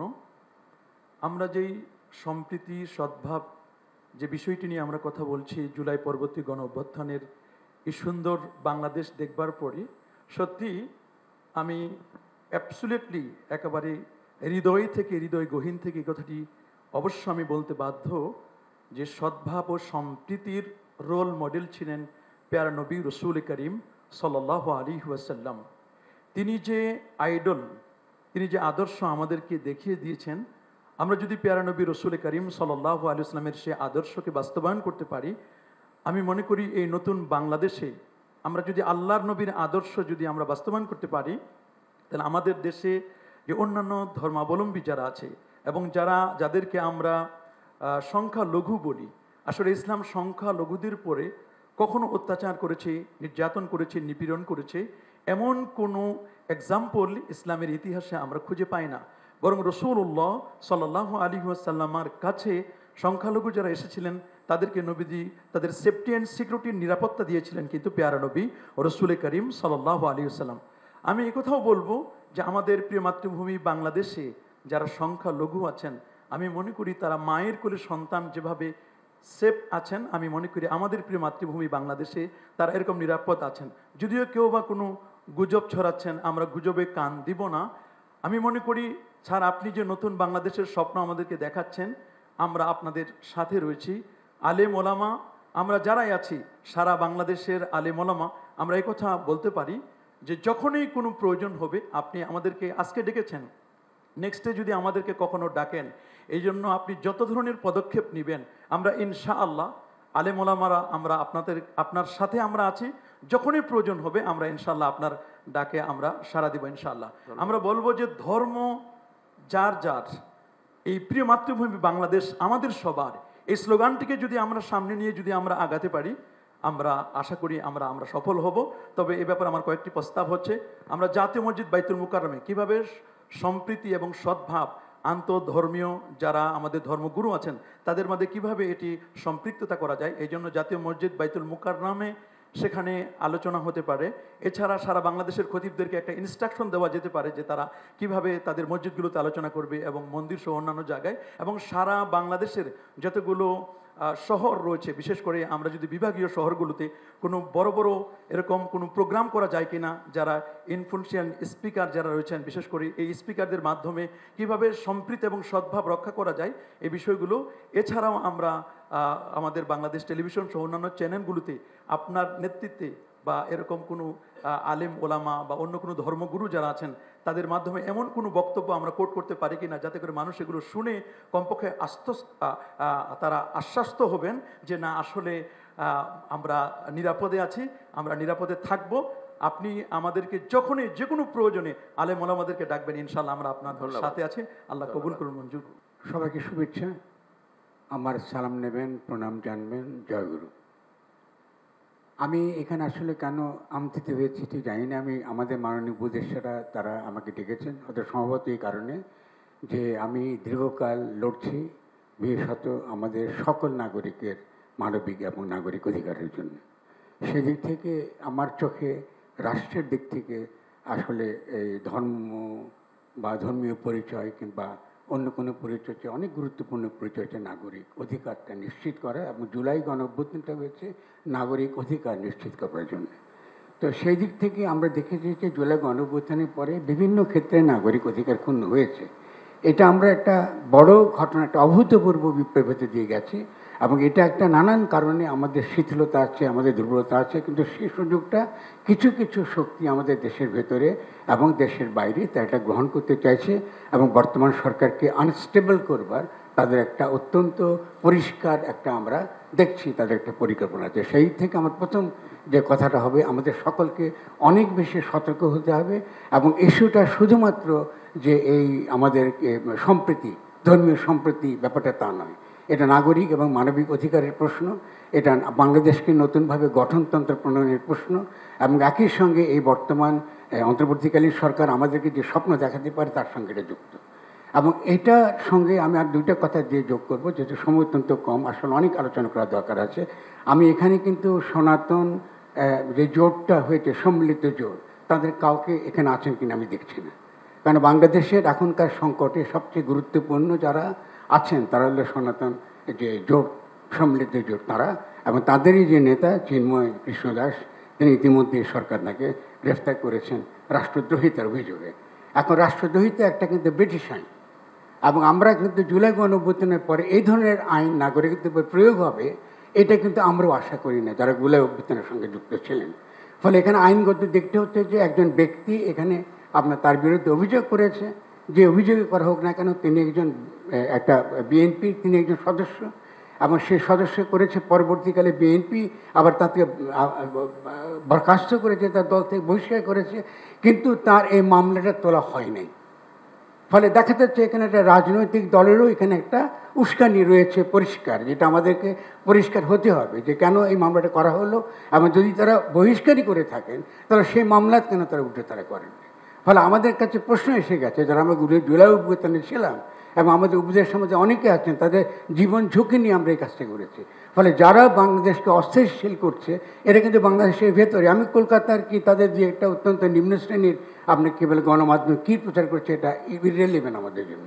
আমরা জানি যে ভারতের যে তাদের যে সত্যিকারে যারা তারা সিদ্ধান্ত গ্রহণ করেন তাদের ব্যাপারটা ভিন্ন রকম। ফলে আজকে এখানকার যে বিভিন্ন ধর্মের সঙ্গে সম্পর্কের প্রশ্নটা একই সঙ্গে একটা ভূরাজনৈতিক প্রশ্ন হয়ে উঠেছে এবং এটা বাংলাদেশের জন্য অত্যন্ত বিপজ্জনক। এবং আমি অত্যন্ত ক্ষোভের সঙ্গে এটা বলবো যে আমাদের এই ব্যাপারটা হ্যান্ডেল করাটা, এটাকে এনগেজ করাটা, যারা আমাদের দুঃখ পেয়েছেন কোনো কারণে মনে করছেন তাদের নাগরিক মানবিক অধিকার ক্ষুণ্ণ হয়েছে, তাদের সঙ্গে কথা বলবার জন্য আমরা রয়েছি নাগরিকরা, আমরা এই গণ অভ্যুত্থানের সঙ্গে যারা যুক্ত আমরাই রয়েছি তাদের সঙ্গে কথা বলার জন্য। সেই ক্ষেত্রে যদি আইনের দ্বারা, ব্রিটিশ আইনের দ্বারা একজন নাগরিককে, আমি তিনি একজন সন্ত, এর আগে এখানকার সনাতন ধর্মাবলম্বীদের বিভিন্ন রাজনৈতিক দল বিভিন্নভাবে ব্যবহার করেছে এবং তারা সেই বিভিন্ন ব্যবহারের থেকে তারা বেরিয়ে এসে তারা আজকে এই ছাত্রদের এই আন্দোলনে সমর্থন দেবার জন্যে তারা নৈতিকভাবে যেমন তারা তৈরি, একই সঙ্গে এই সরকারকে তারা সমর্থন দেবার জন্য তৈরি। ফলে আমি আপনার কাছে বিনীতভাবে জানতে চাই আমাদের মাননীয় প্রধান উপদেষ্টার কাছে যে কি করে আজকে চিন্ময় দাশগুপ্তকে, চিন্ময় কৃষ্ণ দাসকে এখানে আপনার গ্রেফতার করা হলো, তার আইনি ভিত্তিটা কী ছিল এবং একই সঙ্গে তার নৈতিক এবং অন্যান্য ভিত্তি, আন্তর্জাতিক মানবাধিকার, তাদের সমাবেশ করার অধিকার আছে, তার তো কথা বলার অধিকার আছে। এবং আমি নিজে ব্যক্তিগতভাবে চিন্ময়ের সঙ্গে কথা বলেছি এবং আমার তাকে কোনোভাবে বাংলাদেশের রাষ্ট্রদ্রোহী বলে মনে হয়নি। তাদের কিছু অভিযোগ আছে এবং এর আগে বিভিন্ন রকম রাজনৈতিক দলগুলো তাদেরকে ব্যবহার করেছে, অত্যন্ত খারাপভাবে ব্যবহার করেছে। এই মানুষটি সেই ব্যবহার থেকে বেরিয়ে এসে, যেহেতু সে একটা সন্ত, একজন সাধু, তিনি এসে চেষ্টা করছেন সকলের সঙ্গে মিশে এটা করতে। ফলে তার কোনো কোনো কথার মধ্যে আমাদের হতে পারে, আমরা দ্বিমত করতে পারি, অমত করতে পারি, তর্ক করতে পারি, কিন্তু অবশ্যই তিনি বাংলাদেশের রাষ্ট্রদ্রোহী, বাংলাদেশকে ধ্বংস করতে চায় এরকম কোনো রকম তৎপরতার সঙ্গে যুক্ত আছে। এটা আমার কাছে কোনো প্রমাণ নেই, অন্তত আমার কাছে নেই। যদি আমাদের স্বরাষ্ট্র মন্ত্রীর কাছে থাকে আমি আনন্দ চিত্তে এটা দেখব। তো আমি মনে করি যে এই যে একটা বড় বিপদের মধ্যে আমরা বাংলাদেশকে ফেলে দিয়েছি, এই বিপদটা আমরা উদ্ধার পাওয়াটা এখন অত্যন্ত গুরুত্বপূর্ণ। আজকে যে ভাবমূর্তি নষ্ট হয়েছে আমাদের, আমি অত্যন্ত দুঃখের সঙ্গে কথাটা বলছি। এতগুলো মানুষ মারা গেল, এতগুলো ছেলে পঙ্গু হয়ে রয়েছে, সেখানে আমরা এখানে বাংলাদেশকে একটা জঘন্য দেশ হিসেবে, যেখানে সংখ্যালঘুরা নিরাপদ নয়, এইভাবে আমরা আমাদের কাছকে সারা পৃথিবীতে আগে করা হচ্ছে। অথচ এই ধরনের লোকদেরকে, চিন্ময় যিনি যে সন্ত, তাকে নিয়ে আজকে সারা পৃথিবীকে বলতে পারতাম যে বাংলাদেশের সংখ্যালঘুরা আপনার মোটো আপনার অনিরাপদ নয়, তাদের উপর যে নির্যাতন হয়েছে, নিঃসন্দেহে সেই নির্যাতনের একটা অবশ্যই তার একটা বিহিত হবে। এখানে দেবত্ব সম্পত্তি দখল হয়েছে আওয়ামী লীগের আমলে। এখানে আমি জানি যে আরও যারা আছেন, বৌদ্ধ আছে, বিভিন্ন বৌদ্ধ মঠ আছে, বৌদ্ধ বিহারের কথা বলা আছে, এগুলো তো দখল হয়েছে এর আগের সরকারের আমলে। তবে এই সরকার তো উচিত ছিল এই যে বিষয়গুলো যেগুলো তারা আন্তরিকভাবে হাজির করবার চেষ্টা করছেন, এটা মনোযোগ দিয়ে শোনা। তো আমি বিনীতভাবে অনুরোধ করবো। তাছাড়া আরেকটা কথা বলি, মাজার ভাঙ্গা হচ্ছে, মাজার ভাঙ্গা হচ্ছে। যারা মাজার ভাঙতে, আমি গত কদিন আগে মাজার ভাঙ্গা হয়েছে, একটার পর একটা মাজার ভাঙ্গা হয়েছে, যেটা একদম ইসরায়েলি নীতিতে। ইসরায়েলও কিন্তু যেটা করে দক্ষিণ আপনার ওয়েস্ট ব্যাংকে, যে এখানকার ইসলামের যে ইতিহাস, চারদিক ইতিহাসে পীর মুর্শেদ অলি আউলিয়ারা তারা যে ভূমিকা রেখেছেন, সে ঐতিহ্যকে মুছে ফেলা, ইতিহাসকে মুছে ফেলা, স্মৃতিকে মুছে ফেলা। শাহপুরানের মাজারকে ধ্বংস করা হয়েছে, এরপর একটা পর একটা মাজার ধ্বংস করা হচ্ছে, কিন্তু এই সরকারের দিক থেকে আমরা কিন্তু কোনো প্রকার সত্যিকারের শক্ত কোনো অবস্থান দেখি না। যারা মাজার ভেঙেছে, আমি স্বরাষ্ট্র মন্ত্রণালয় থাকলে প্রশ্ন করতাম, তারা যারা ভেঙেছে তাদের বিরুদ্ধে কোনো মামলা হয় না, তাদের কাউকে তো গ্রেফতার করা হয় না। তাই এটা তো চলতে পারে না রাষ্ট্রীয়ভাবে। কারণ আজকে আমরা যে জায়গায় পৌঁছেছি, আমি এখানে যারা হাজির হয়েছেন, মূলত যারা স্টেক হোল্ডার, যারা মূলত দাবি তুলছেন যে তাদের যে সকল অধিকার রয়েছে, তারা নাগরিক অধিকার আছে, মানবিক অধিকার আছে, সমাবেশ করার অধিকার আছে, অনেক ক্ষেত্রে আমাদের সঙ্গে তাদের একমত নাও। ধন্যবাদ। কিন্তু আলোচনা করবার একটা পরিবেশটা তৈরি করার জন্য আমি শুধুমাত্র বিনীত অনুরোধ জানাবো যে চিন্ময় কৃষ্ণ দাসের বিরুদ্ধে সত্যিকারের কোনো অভিযোগ যে না থাকে, প্রথম কাজ হচ্ছে তাকে মুক্তি দেওয়া, তাকে জামিন না দেওয়াটা ডিউ প্রসেস অফ দ্য লয়ের লঙ্ঘন। আমরা যারা আইনের পেটে বুঝি, এইগুলো আমাদেরকে যে রাষ্ট্রের তরফ থেকে যদি এগুলো আমরা আন্তরিকভাবে যে এগুলো হ্যান্ডেল করতে না পারি, আমি মনে করি আমরা অত্যন্ত বিপজ্জনক দিকে খুব দ্রুত দিয়ে চলেছি। আমি অত্যন্ত দুঃখিত, আমি অত্যন্ত আবেগের সঙ্গে কথা বলেছি এবং যেহেতু আমরা লড়ছি, রাস্তায় রয়েছে, এই জন্য আমার মধ্যে আবেগটা থাকবে, এটা স্বাভাবিক। আমি সবাইকে আবারও ধন্যবাদ জানাচ্ছি আমার পক্ষ থেকে, আপনার সকলের সরঞ্জাম। সবাইকে অনেক ধন্যবাদ। আমি খুব দুঃখিত, আমার গলাটা ভালো নেই। আমি ডেঙ্গু রোগ থেকে মুক্ত হয়ে আজকে প্রথম বের হলাম, এই জন্য আমার গলাটা ভালো নেই। দয়া করে পরিচয়টা দিয়ে নেবেন। আমি ভিক্ষু সুনন্দ প্রিয়, সাধারণ সম্পাদক বাংলাদেশ বুদ্ধিস্ট ফেডারেশন এবং উপাধ্যক্ষ আন্তর্জাতিক বৌদ্ধ বিহার। আমার এটা মনে হয় দ্বিতীয়বার মাননীয় প্রধান উপদেষ্টার সাথে বৈঠকের সৌভাগ্য হলো উনি দায়িত্ব নেওয়ার পরে। আমি বৌদ্ধ সম্প্রদায়ের পক্ষ থেকে ওনার দীর্ঘায়ু কামনা করছি, সুস্বাস্থ্য কামনা করছি। উনি যাতে দেশের যে দায়িত্ব নিয়েছেন সফলভাবে সমাপ্ত করতে পারেন, এটাই আমার প্রথম। আর দ্বিতীয়ত কথা হচ্ছে, বিশেষ করে আমি রামুর সন্তান। আপনারা জানেন 2012 সালে এক রাতে আমার টেস্টটা বৌদ্ধবিহার জ্বালিয়ে দেওয়া হয়েছিল, অনেক ঘরবাড়ি জ্বালিয়ে দেওয়া হয়েছিল। কিন্তু আমরা বৌদ্ধবিহারগুলো পেয়েছি, কিন্তু বিচার পাইনি। অর্থাৎ প্রলেপ দেওয়া হয়েছে, তার ক্ষত কিন্তু শুকায়নি। আমরা এরকম কোনো কিছু কামনা করি না। ছোট ছোট ঘটনা বিভিন্ন জায়গায় ঘটছে, সংখ্যালঘুদের এটা অস্বীকার করার উপায় নেই। যেমন আমাদের পার্বত্য চট্টগ্রামে আমাদের মাননীয় প্রধান উপদেষ্টা দায়িত্ব নেওয়ার পরে খাগড়াছড়িতে এবং রাঙ্গামাটিতে দুবার ঘটনা ঘটেছে। অনেকের ঘরবাড়ি জ্বালিয়ে দেওয়া হয়েছে, দোকানপাট জ্বালিয়ে দেওয়া হয়েছে। এই যে ক্ষত তৈরি হয়েছে, এটা কিন্তু এখনো শুকায় নাই। তারা কঠিন চিব দান বর্জন করেছে পার্বত্য বৌদ্ধরা। আমরা এত বলার পরেও তারা করতে পারে না, সাহস করেনি। আপনারা জানেন রাঙ্গামাটি রাজবন বিহারে 3-4 লক্ষ মানুষের সমাবেশ হয় কঠিন চিবোদ্দানে। এবছর তারা উপাসক উপাসিকের কান্না করেছে মানে কঠিন চিবোদ্দান থেকে।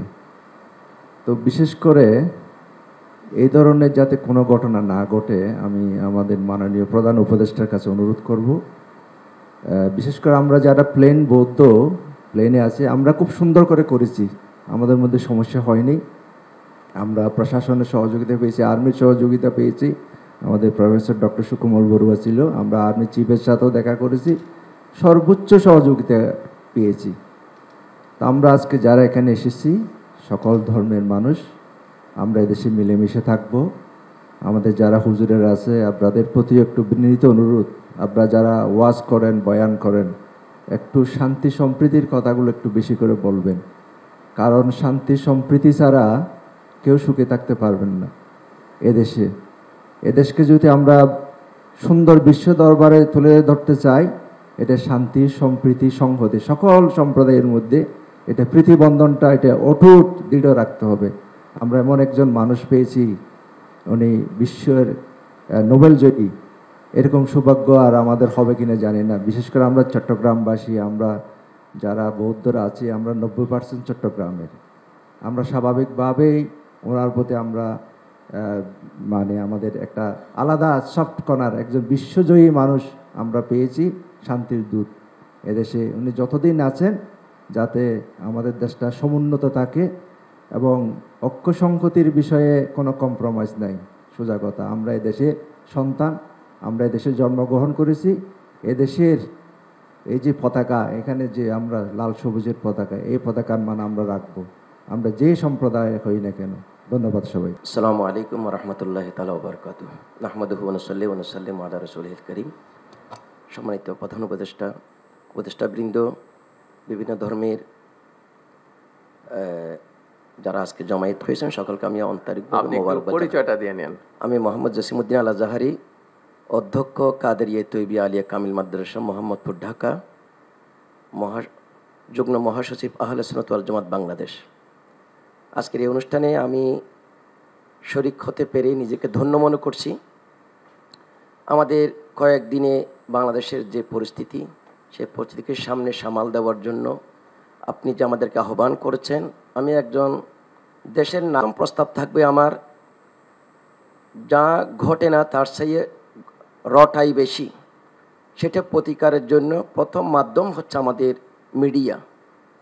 সেই মিডিয়া সব সময় আমাদের দেশে, আমরা স্বাধীন দেশে এইভাবে মিডিয়া যখন যেইভাবে সে গুজব রটায়, আমি সে আপনার মাধ্যমে চাই প্রথম গুজবটা বন্ধ হোক, 1 নম্বর। দ্বিতীয় হচ্ছে আমাদের সম্প্রীতির এই দেশ, 12 আউলিয়ার দেশ, 360 আউলিয়ার দেশ। এটা মুসলমান, হিন্দু, বৌদ্ধ, খ্রিস্টান সকলের সম্প্রীতির একটা দেশ। যে দেশ আল্লাহর ওলিরা এই দেশে আদর্শ দিয়ে, মহাব্বত দিয়ে, প্রেম দিয়ে, ভালোবাসা দিয়ে আমাদের মধ্যে একটা সুন্দর সৌহার্দ্যপূর্ণ দেশ আমাদেরকে উপহার করা হয়। আমার মনে হয় অনেকাংশে লাঘব হবে আমাদের এই গুজবটা এবং অন্যায় করাটা। তৃতীয় প্রস্তাব আমার প্রস্তাব যে আমাদের বিশেষ করে আমরা যারা মাদ্রাসা লাইনে বা বিভিন্ন ধর্মের বড় পদে থাকি, আমাদেরও সাধারণ পাবলিকদেরকে ধর্মে কাউকে উৎসাহিত করে না। পৃথিবীর যত ধর্ম আছে প্রত্যেক ধর্মের নীতি হচ্ছে মানব প্রেম, ভালোবাসা। ইরহামু মান ফিল আরদি ইয়ারহামুকুম মান ফিস সামা। আল্লাহর হাবিব বলেছেন, তোমরা জমিনে যারা থাকে তাদেরকে ভালোবাসো, আকাশের ফেরেশতারা তোমাদেরকে ভালোবাসবে। সেই অমীয় বানিয়ে নিয়ে আমরা যদি এগিয়ে যাই, আমার পার্শ্ববর্তী একজন হিন্দু থাকেন, আমি তার উপর আঘাত করব কেন? আমার পার্শ্ববর্তী খ্রিস্টান আছে, তাকে আঘাত করব কেন? সেইভাবে যদি আমরা আলেম ওলামা আমাদের নসিহতে, মসজিদে, আমরা আমাদের মন্দিরে আমরা মানুষকে যদি বুঝাই, আশা রাখি আমাদের এইভাবে ছোট ঘটনাকে কেন্দ্র করে বড় থেকে একটা দেশে আমাদের বিরুদ্ধে প্রভাকাণ্ডা ছড়াবে, এটা হতে পারে না। আমি আশ্বস্ত করছি আপনাকে, আমরা যারা আহলে সুন্নাত ওয়াল জামাত, আমরা আপনার ডাকে যে কোনো সময় সাড়া দেব। দেশ রক্ষার্থে, দেশের শান্তি এবং সম্প্রীতি রক্ষার্থে যা যা করণীয় আপনাদের মাধ্যমে যদি আমাদেরকে অনুরোধ বলেন, আমরা আপনার পাশে থাকবো। ধন্যবাদ। এই প্রত্যাশা রেখে শেষ করছি। আমার নাম ফিলিপ গাইন। আর ফিলিপ, খুব সংক্ষেপে, এই জন্য যে আমাদের এই 30 মিনিটের মধ্যে শেষ করতে হবে সভা, কারণ এরপরে আরেকটা প্রোগ্রাম আছে। খুব সংক্ষেপেই বলবো, সেটা হচ্ছে আমি কোনো আপনার ধর্মীয় নেতা নই বা কোনো রাজনৈতিক নেতা নই। আমি একজন মাঠকর্মী, গবেষণা কাজ করি, পার্ট টাইম শিক্ষকতাও করি, বিশ্ববিদ্যালয়ে কমিউনিকেশনসের শিক্ষকতা করি। তো আমি 2:30টার সময় ফোন পেয়েছি, এখানে 3:30টার মধ্যে উপস্থিত হয়েছি একটা বিষয় বলার জন্য, যে আমি মূলত পরিবেশ নিয়ে কাজ করি, গবেষণা করি এবং মানবাধিকার নিয়েও কাজ করি। সেখানে বিশেষ করে আমরা একটা সেন্টার করেছি গত 30 বছর ধরে কাজ করতে করতে প্রান্তিক মানুষদের নিয়ে। তো যখন আমন্ত্রণ পেলাম তখন ভাবলাম যে হয়তো 2-1টা কথা বলতে পারবো। আমরা 30 নভেম্বর একটা বড় ধরনের অনুষ্ঠান করেছি, সারাদিনব্যাপী কর্মশালা। সেখানে প্রফেসর রেহমান সোবহান উপস্থিত ছিলেন এবং উনি শুনলেন, ওনার সাথে বেশ কয়েকদিন ধরে আলাপ হচ্ছে। বলল যে ফিলিপ, তুমি এই যে যাদের নিয়ে কাজ করো, হরিজন, ঋষি, যারা শুকর চড়ায়, কায়পুত্র, বেদে, ক্ষুদ্র জাতিসত্তার মানুষ, এদের প্রতি যে বৈষম্য হচ্ছে, তুমি কি সেটা বলতে পারছো? তোমার কথা কি কেউ শুনছে? তাই বললাম আমরা চেষ্টা করছি। আমরা যে সহিংসতা দেখি, সংঘর্ষ দেখি, একটা হচ্ছে প্রত্যক্ষ, এবং প্রত্যক্ষ সহিংসতার পেছনে তো পরোক্ষ অনেক সহিংসতা কাজ করে। এই যে ছাত্র সমাজ যে আন্দোলন করেছে, তারা প্রথমে কোটা বিরোধী আন্দোলন করেছেন, কিন্তু পরে দেখা গেল আসলে বিষয়টা তো বৈষম্যের বিষয়। তারা বৈষম্যের অবসান চান এবং ওনারা জয়ী হয়েছেন। যদি জয়ী না হতেন তাহলে এত যে এই বৈষম্যের বিরুদ্ধে গিয়ে যে আন্দোলন হয়েছে, তাতে যত রকমের সহিংস ঘটনা ঘটেছে, তাদের অবস্থা কি হতো? আপনি একবার ভেবে দেখুন যে শ্রীমঙ্গল পৌরসভায় এখনও একজন পরিচ্ছন্নতা কর্মীর মাসিক বেতন 1000 টাকা। নভেম্বরের 30 তারিখ পর্যন্ত বেতন ছিল 550 টাকা। কয়েক বছর আগে পর্যন্ত পার্বতীপুর একজন হরিজনের বেতন ছিল 250 টাকা মাসে। চা বাগানে একজন শ্রমিকের বেতন 178 টাকা। এরা যে বৈষম্যের শিকার, এবং এরকম আরও অনেক রকমের পেশাগোষ্ঠী বাংলাদেশে আছে। তো আমরা এই সমস্ত বিষয় যখন উত্থাপন করলাম, উনি পরামর্শ দিলেন, ফিলিপ, তোমাকে আমরা দায়িত্ব দিলাম, তুমি প্রধান উপদেষ্টা প্রফেসর ইউনূসের সঙ্গে দেখা করবা এবং করে তাকে এই যে তোমার 50খানা বইপত্র, গবেষণাপত্র আছে, এগুলো তাকে দিবা এবং বুঝিয়ে বলবা যে এই যে সহিংসতা, বৈষম্য, এর জন্য যেন আমাদের দেশে একটা স্থায়ী কোনো কাঠামো থাকে। যেমন এখনই সংস্কার হচ্ছে, এই সংস্কারের মধ্যে এই বিষয়গুলো আসছে কিনা, যে এই যে একজন শ্রমিক 550 টাকা পাচ্ছে মাসে, একজন শ্রমিক 178 টাকা পাচ্ছে, এই সমস্ত বিষয়গুলো যাতে আসে এইটা তোমার দায়িত্ব, তুমি এগুলো উপস্থাপন করবা। তার জন্য যদি একটা সংস্কার কমিশন হয় এদের জন্য, এই মানুষদের জন্য, আমাদের ব্রাত্যজন রিসোর্স সেন্টার, সেখানে আমরা হিসাব করে দেখেছি যে আমরা 60 মিলিয়ন মানুষের জন্য কাজ করি, কিন্তু আমরা কোনো সার্ভিস না, আমরা বেসিক্যালি গবেষণা।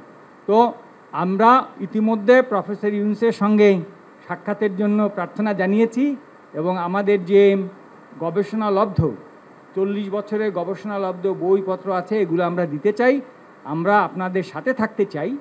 যে সহিংসতা আমরা সবসময় দেখি, এগুলো নিয়ে আমরা সবসময় আলোচনা করছি, কিন্তু যেগুলো অপ্রত্যক্ষ পরোক্ষ যে সহিংসতা, যে বৈষম্য, সেটার প্রতি নজর দিতে গেলে আমাদের একটা কাঠামো থাকতে হবে। অনেক ধন্যবাদ। সবাইকে ধন্যবাদ। অনেক ধন্যবাদ মাননীয় প্রধান উপদেষ্টা মহোদয়কে আমাদেরকে আজকে এই চমৎকার আয়োজনে সামিল করবার জন্য। আমি কোনো ভূমিকা ছাড়াই মূল কথায় প্রবেশ করছি, সময় খুবই কম। আমাদের এই ছোট্ট এবং ক্ষুদ্র বাংলাদেশে ছোট বড় অনেক সমস্যাই আমাদের আছে। আমাদের এখানে গ্রাম থেকে শহরে ভাই ভাই যে কলহ হয়, কোন্দল হয়, সেটা পৃথিবীর অনেক দেশে কিন্তু হয় না। এই বাস্তবতাকে আমরা মনে হয় কেউই অস্বীকার করতে পারবো না। আমাদের এখানে যে রাজনৈতিক কোন্দল হয়ে আসছে 50 বছর ধরে, পৃথিবীর অনেক দেশেই কিন্তু সেটি হয় না। আমাদের অন্য যত কলহ, কোন্দল, অসম্প্রীতি, এ জাতীয় যে সকল বিষয় আছে যেগুলোর আমরা সবাই সমাপ্তি কামনা করি, সেগুলোর সাথে যদি আমাদের দেশের ধর্মীয় সম্প্রীতিকে আমি তুলনা করি, আমি এদেশের একজন নাগরিক হিসাবে আমি মনে করি যে আমাদের রাজনৈতিক কলহ, ব্যক্তিগত কলহ, পারিবারিক কলহের তুলনায় আমাদের দেশের ধর্মীয় কলহ উল্লেখ করবার মতো আছে বলে আমার কাছে মনে হয় না। অবশ্য এটি আমার মনে হওয়া না হওয়াতে কিছু আসে যায় না। এটি আমাদের সম্মানিত অন্য ধর্মাবলম্বী যে সমস্ত আমাদের বন্ধুরা আছেন, ভাইরা আছেন, শ্রদ্ধেয় ব্যক্তিবর্গ আছেন, এটি তাদের আমার মনে হয় বলতে হবে। আমি শুধু এটুকু বলবো যে 5ই আগস্ট আমার ফেসবুক পেজে কয়েক মিলিয়ন ফলোয়ার্সকে লক্ষ্য করে আমি একাধিকবার লাইভে এসেছি, যেটা আমার দীর্ঘ 10-12 বছরের সোশ্যাল মিডিয়ার ইতিহাসে কখন আসেনি। প্রত্যেকটি লাইভে আমি চেষ্টা করেছি এদেশের সর্বশ্রেণীর সাধারণ মুসলমান সহ অন্যান্য ধর্মাবলম্বীদেরকে শান্ত রাখবার আহ্বান করার জন্য। চট্টগ্রামে যখন আইনজীবী আলিফ হত্যাকাণ্ড ঘটল, সাথে সাথে আমি আমার দায়িত্ব থেকে নিজে এবং অন্যান্য আলেম ওলামাদের সাথে কথা বলেছি। আমি যতটুকু জানি এখানে অনেক সিনিয়র ব্যক্তিবর্গ আছেন, ওলামা ইকরাম আছেন। এদেশে ওলামা ইকরাম সবসময় সম্প্রীতি এবং শান্তি বজায় রাখার জন্য তারা কাজ করে চলেছেন এবং আমার জানা মতে ওলামা ইকরাম রিনাউন্ড কোনো আলেম কখনো অন্য ধর্মাবলম্বীদের কোনো প্রকার শান্তি বিঘ্ন সৃষ্টি করার মতো কোনো কাজ, কোনো আহ্বান, কোনো উদ্যোগ তারা কখনো নিয়েছেন বলে আমার জানা নেই। পৃথিবীর অনেক দেশে যারা আমাদেরকে সকাল বিকাল নসিহত করেন, আমি তাদের প্রতি শ্রদ্ধা রেখে বলছি, সেখানে যেরকম আমরা দেখি দলে দলে মানুষ গিয়ে বিভিন্ন ধর্মাবলম্বীদের উপাসনালয়ে হামলা করে, আমাদের দেশে বিচ্ছিন্ন ঘটনা ঘটে না আমি তা বলবো না, তবে রিনাউন্ড ওলামা একরাম অত্যন্ত দায়িত্বশীল এবং দায়িত্বশীলতার পরিচয় তারা দিয়ে থাকেন। আমার মনে হয় এই জিনিসটা আমাদের অব্যাহত গতিতে এগিয়ে নিয়ে যেতে হবে। আমি আমাদের অন্য ধর্মাবলম্বী যে বন্ধুরা আছেন, ভাইরা আছেন, তাদেরকে বলবো প্রপাগান্ডায় আমরা যেন কোনোভাবে কান না দেই। আপনারা যদি কখনো সমস্যা বোধ করেন, আমি ব্যক্তিগতভাবে বলতে পারি আমার কথা, 5ই আগস্টে একটি হিন্দু পরিবার একজন মেজরের মাধ্যমে আমার সাথে যোগাযোগ করেছিলেন। আমি আমার সাধ্য অনুযায়ী তাদের নিরাপত্তার জন্য আমাদের যে সমস্ত ভাই বন্ধু আছে তাদের দিয়ে খুলনার একটি জায়গায় আমি ব্যবস্থা করেছি। আমার মনে হয় বাংলাদেশের যত বড় মাদ্রাসা আছে এখানে সব নেতৃত্বশীল ওলামা ইকরাম আছেন। আপনারা যদি কখনো কোনো মাদ্রাসায় গিয়ে বলেন যে আমাদের নিরাপত্তা বোধহয় আমরা ভয়ের মধ্যে আছি, নিরাপত্তাজনিত শঙ্কায় আছি, আমার মনে হয় আমাদের আইনশৃঙ্খলা রক্ষাকারী বাহিনী যেরকম আপনাদের পাশে দাঁড়াবে, ওলামা ইকরাম তাতে ন্যূনতম কার্পণ্য করবে না। যেভাবে পুজোর সময় মাদ্রাসার ছেলেরা মন্দিরগুলোকে পাহারা দিয়েছে, আমার মনে হয় পৃথিবীতে এটা বিরল একটা দৃষ্টান্ত এবং এটি কিন্তু আমাদেরকে আশা জাগায়। আমি আশা করব যে আমরা কোনো প্রপাগান্ডায় পা দেব না এবং আমরা মিলেমিশে আমাদের প্রিয় স্বদেশকে গড়ে তুলব। আমরা যে যে ধর্মে বিশ্বাসী হই না কেন, প্রিয় স্বদেশটা আমাদের সকলের। আমাদের স্বদেশে কোনো কালিমা লাগুক আমরা চাই না। আমরা সকলের সম্মিলিতভাবে ঐক্যবদ্ধ থাকতে চাই, ঐক্যবদ্ধ রাখতে চাই। আমরা যদি সবাই ঐক্যবদ্ধ থাকি তাহলে আমাদের দেশটি ভালো থাকবে, আমরা ভালো থাকবো। আমি আশা করছি আমাদের ঐক্যে কেউ চির ধরাতে পারবে না এবং এক্ষেত্রে আমাদের সীসাডালা প্রাচীরের মতো চলতে হবে। আমাদের কোনো সমস্যার জায়গা থাকলে অবশ্যই আপনারা বলবেন, আমরা সেই জায়গাটাকে সংশোধন করব, কিন্তু আমরা আমাদের প্রিয় স্বদেশকে সমৃদ্ধ দেখতে চাই, মাথা উঁচু করে দাঁড়াতে পারে সেরকম দেখতে চাই। আমাদের তরুণরা আমাদেরকে যে নতুন বাংলাদেশ এনে দিয়েছেন, স্যারের নেতৃত্বে যে নতুন বাংলাদেশ এগিয়ে যাচ্ছে, এই অগ্রযাত্রাকে কোনো শক্তি যেন থামাতে না পারে। আমার মনে হয় ধর্ম বর্ণ নির্বিশেষে আমাদের প্রত্যেকেরই ঐক্যবদ্ধ থাকার, ঐক্যের শপথ নেওয়ার সময় এখন সবচেয়ে গুরুত্বপূর্ণ। সে বিষয়টি আমি সবার নজরে এনে আমি আমার বক্তব্য শেষ করছি। ধন্যবাদ সবাইকে। সভায় উপস্থিত অন্তর্বর্তীকালীন সরকারের মাননীয় প্রধান উপদেষ্টা ডক্টর মোহাম্মদ ইউনূস সহ অন্যান্য উপদেষ্টাবৃন্দ ও সম্মানিত ওলামা, সম্বোধনের দরকার নেই, আপনি আপনার পরিচয়টা দিয়ে আমি আমার যথাযোগ্য শুভেচ্ছা ও প্রীতি নমস্কার জ্ঞাপন করছি। আমি রামকৃষ্ণ মঠ ও রামকৃষ্ণ মিশনের সহ সম্পাদক। আমাদের স্বামীজি একটু অসুস্থের জন্য কলকাতায় ওনাকে ট্রিটমেন্টে পাঠানো হয়েছে। ওনার পক্ষ থেকে আমি একটু পাঠ করেই আমি শোনাবো আপনাদের। আমরা একজন এক ধর্মাবলম্বী হলেও আমরা প্রত্যেকে এদেশের নাগরিক। সনাতন ধর্মের রামায়ণে আছে জননী জন্মভূমিশ্চ স্বর্গদপি গরীয়সী, অর্থাৎ জননী ও জন্মভূমি স্বর্গের চেয়েও শ্রেষ্ঠ। দেশ আমাদের কাছে দেশ মাতৃকা। নিজের মায়ের প্রতি যেমন আমাদের ভালোবাসা রয়েছে, তেমনি দেশ মাতৃকার প্রতিও আমাদের ভালোবাসা রয়েছে। আমরা মনে করি মাতৃভূমি বা নিজ দেশের প্রতি প্রত্যেক নাগরিকের সেই ভালোবাসা থাকা অবশ্যই উচিত। সে সাথে এ ভালোবাসাকে হৃদয়ে লালন করে মানবিক মূল্যবোধ ও সম্প্রীতির ভাব বজায় রেখে দেশ ও জাতির শান্তি ও উন্নয়নে যথাসাধ্য নিয়োজিত হওয়া প্রত্যেক নাগরিকের পবিত্র দায়িত্ব ও কর্তব্য বলে আমরা মনে করি। রামকৃষ্ণ মঠ ও রামকৃষ্ণ মিশন মানবিক মূল্যবোধ ও সম্প্রীতির আদর্শ শুধু লালনই করে না, কাজেও সে আদর্শ বাস্তবায়ন করার চেষ্টা করে। রামকৃষ্ণের প্রদর্শিত যত মত তত পথ, এ আদর্শকে হৃদয়ে ধারণ করে রামকৃষ্ণ মঠ ও রামকৃষ্ণ মিশন বাংলাদেশের ঢাকা কেন্দ্রসহ অন্যান্য শাখা কেন্দ্রে সনাতন ধর্মের অনুষ্ঠান ছাড়াও অন্য ধর্মের বিশেষ পর্বসমূহ যেমন ঈদে মিলাদুন্নবী, খ্রিস্টমাস, ঈদ ও বুদ্ধ পূর্ণিমা সকলের আন্তরিক সহযোগিতায় যথাসাধ্য মর্যাদায় পালন করে থাকে। সারা বিশ্বে মানুষ রামকৃষ্ণ মঠ ও রামকৃষ্ণ মিশনের এ উদার ও সম্প্রীতির ভাবাদর্শ ও এর প্রায়োগিক বিষয়টি বিশেষভাবে প্রত্যক্ষ অনুধাবন করে থাকেন। রামকৃষ্ণ মঠ ও রামকৃষ্ণ মিশনের সম্প্রীতির ও ভাবাদর্শ ও তদনুরূপ কাজ বিশ্বের চিন্তাশীল ব্যক্তিসহ সাধারণ মানুষের কাছে বিশেষভাবে সমাদৃত। স্বামী বিবেকানন্দের প্রদর্শিত শিবজ্ঞানে জীব সেবার আদর্শকে ধারণ করে রামকৃষ্ণ মঠ ও রামকৃষ্ণ মিশনের ঢাকা কেন্দ্রসহ বাংলাদেশের অন্যান্য কেন্দ্রসমূহ শিক্ষা, স্বাস্থ্য, মানবিক মূল্যবোধের উন্নয়ন ও দুর্যোগকালীন সময়ে ত্রাণ সেবা কার্যক্রম সহ অন্যান্য উন্নয়নমূলক কার্যক্রমে রাষ্ট্রের উন্নয়ন সহযোগী প্রতিষ্ঠান হিসেবে কাজ করছে শতবর্ষেরও অধিক সময় যাবৎ। উল্লেখ্য, এ কার্যকর্মসমূহ পরিচালিত হয় জাতি ধর্ম নির্বিশেষে সকলের জন্য। সম্প্রতি অনুষ্ঠিত শ্রী শ্রী দুর্গাপূজায় দেশের অন্তর্বর্তীকালীন সরকার, সেনাবাহিনী সহ আইন শৃঙ্খলা রক্ষাকারী বাহিনীর সর্বাত্মক সহযোগিতা আমরা কৃতজ্ঞ চিত্তে স্মরণ করি। আমরা মনে করি মানুষের অন্তরের ভাবই তাকে তদনুরূপ কাজে প্রেরিত করে। আমরা যদি অন্তরে সম্প্রীতির ভাব লালন করি, আমাদের কাজেও তারই প্রতিফলন হবে। সম্প্রীতির ভাবকে সকলের মধ্যে ছড়িয়ে দেওয়ার জন্য স্বামী বিবেকানন্দ আমাদের এক যুগোপযোগী আদর্শ দিয়ে গেছেন 1893 সালের চিকাগো ধর্ম সম্মেলনে।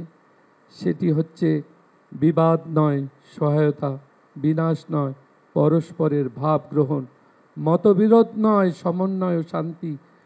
আমরা যদি সহানুভূতির সাথে পরস্পরের সমস্যাসমূহ পর্যালোচনা ও বিবেচনা করি এবং সমন্বয় ও সহায়তার দৃষ্টিভঙ্গি দিয়ে সমস্যা সমাধানের চেষ্টা করি, তবে যে কোনো সংকট মোকাবেলা সহজতর হয়।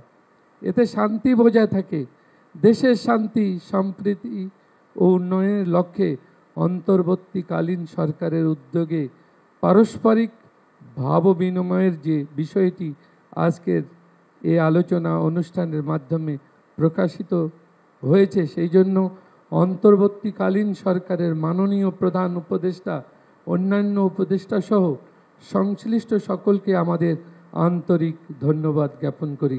ধন্যবাদ। যুগ যুগ ধরে দেশের অসাম্প্রদায়িক যে ঐতিহ্যের ধারাবাহিকতা বজায় থাকুক, দেশের শান্তি ও উন্নয়ন ত্বরান্বিত হোক, এ আমাদের প্রত্যাশা। সকলকে নমস্কার, ধন্যবাদ। আসসালামু আলাইকুম। সংক্ষেপে 2 মিনিট 3 মিনিট, কারণ প্রায় শেষের দিকে চলে আসছে তো। আলহামদুলিল্লাহ ওয়াহদা ওয়াসসালাতু ওয়াসসালামু আলা মান লা নাবিয়্যা বা'দা। আমি আব্দুল্লাহ বিন আব্দুর রাজ্জাক। প্রায় 3 কোটি 3.5 কোটি যে জনগণ আছে তাদেরই একজন প্রতিনিধি বলতে পারেন। তো এই মোটামুটি সংক্ষিপ্ত পরিচয়। আমার কথা হচ্ছে, আজকে যে বিষয়টি নিয়ে এখানে আমরা আলোচনায় বসেছি, এটির যদি আমরা মূলে হাত না দিই, আসল জায়গায় যদি হাত না দিই, তাহলে এটিকে সমাধান করা সম্ভব নয়। বাংলাদেশে যে সকল ধর্মের মধ্যে সম্প্রীতি বিরাজ করে, তার সবচেয়ে বড় উদাহরণ হচ্ছে সাইফুল ইসলাম আলিফ হত্যার পরও বাংলাদেশে কোথাও কোনো প্রকার দুর্ঘটনা সংঘটিত হয়নি এবং সকল আলেমওলামা নিজ নিজ জায়গা থেকে, আমি আমার জায়গা থেকে, সকল জ্ঞানীগুণী আলেমওলামা নিজ জায়গা থেকে ফেসবুকে বক্তব্যে সবাইকে শান্ত থাকার আহ্বান করেছে। সুতরাং আমাদের দেশে সাম্প্রদায়িক সম্প্রীতি আছে, কথা শতভাগ সত্য। তারপরও আমাদেরকে বসতে হচ্ছে কেন? ওই জায়গায় আমাদের হাত দিতে হবে। আমরা আসলে ভূ রাজনৈতিক আন্তর্জাতিক রাজনীতির শিকারে পরিণত হয়েছি। এই জায়গায় যদি আমরা সমাধান করতে চাই, তাহলে আমাদেরকে লক্ষ্য রাখতে হবে বড়। লক্ষ্য বড় রাখলে স্যার আপনার জন্য এটি সমাধান করা সুবিধা হবে। সেই বড় লক্ষ্যটি হচ্ছে, প্রকৃত অর্থে আমাদের পার্শ্ববর্তী দেশে সংখ্যালঘুরা নির্যাতিত। পৃথিবীর ইতিহাসে কোথাও এখন পর্যন্ত কোনো ইবাদতখানা এভাবে ভাঙ্গা হয়নি যেভাবে আগামী 6 নভেম্বর শুক্রবারের দিন বাবরি মসজিদ আজ থেকে 50 বছর পূর্বে ভাঙ্গা হয়েছে। পুলিশ হেফাজতে যেভাবে মুসলিমদের হত্যা করা হয়েছে, মুসলিম এমপিকে, রানিং এমপিকে, এভাবে কোথাও হয়নি।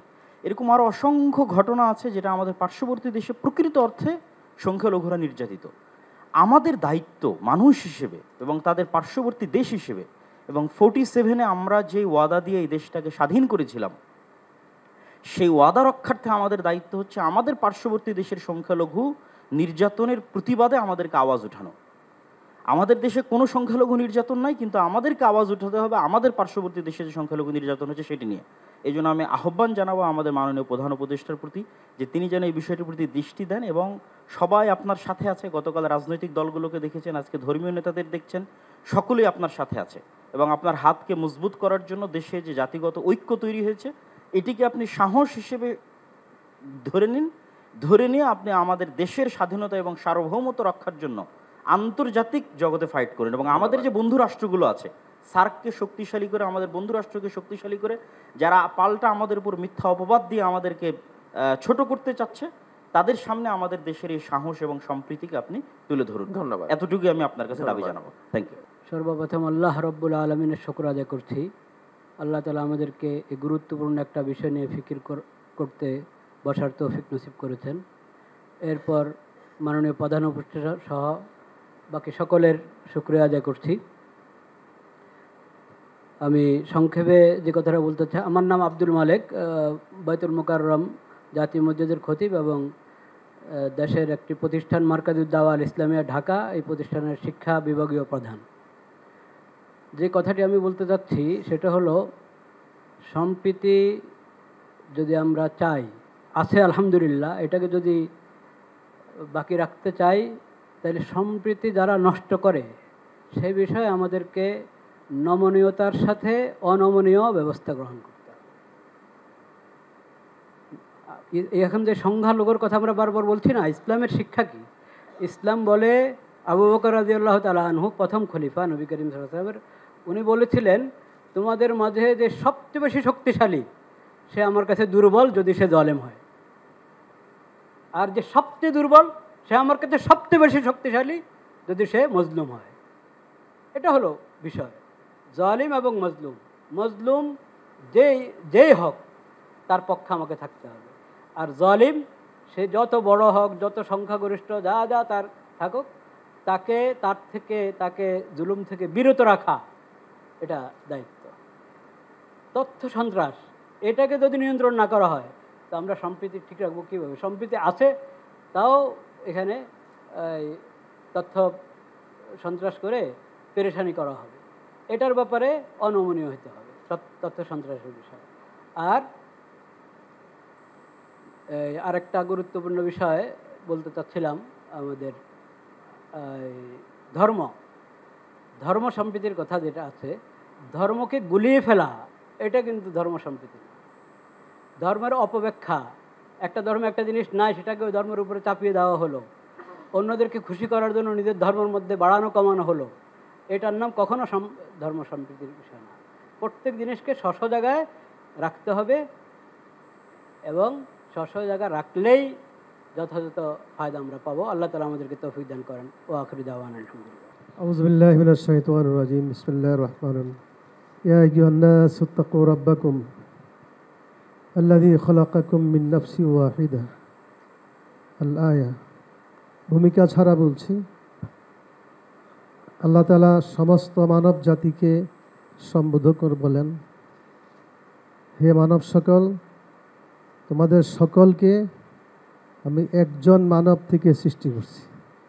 সেই মানব হলেন হযরত আদম আলাইহিস সালাম। আমরা সকলেই আদম সন্তান হিসাবে আমরা সবাই ভাই ভাই। আমরা যে ধর্মেরই হই না কেন, আদম সন্তান হিসাবে বংশগতভাবে আমরা ভাই ভাই। ভাই ভাই হিসাবে বাংলাদেশে সকলে মিলেমিশে আমরা চলি, সহাবস্থান। আজকে আমাদের ভাইয়েরা সবাই আসছেন এখানে, বিভিন্ন ধর্মের সবাইকে আজকে স্বাগত জানাই, ধন্যবাদ জানাই আমাদের প্রধান উপদেষ্টা, অন্যান্য উপদেষ্টা বৃন্দকে। এবং সাম্প্রদায়িক সম্প্রীতির কথা অনেক বলা হয়েছে। আমরা সাম্প্রদায়িক সম্প্রীতির জন্য নিজেরা চেষ্টা করেছি এবং আমরা আমাদের কোনো কোনো এলাকাতে অনেক অমুসলিম ভাইয়েরা বসবাস করেন, তারা আমাদের সাথে একই মর্যাদা, একই সাথে থাকেন। আমরা এক ভাই বলেছেন, আলিফ হত্যার পরে আলহামদুলিল্লাহ এখানে কোনো দুর্ঘটনা ঘটে নাই।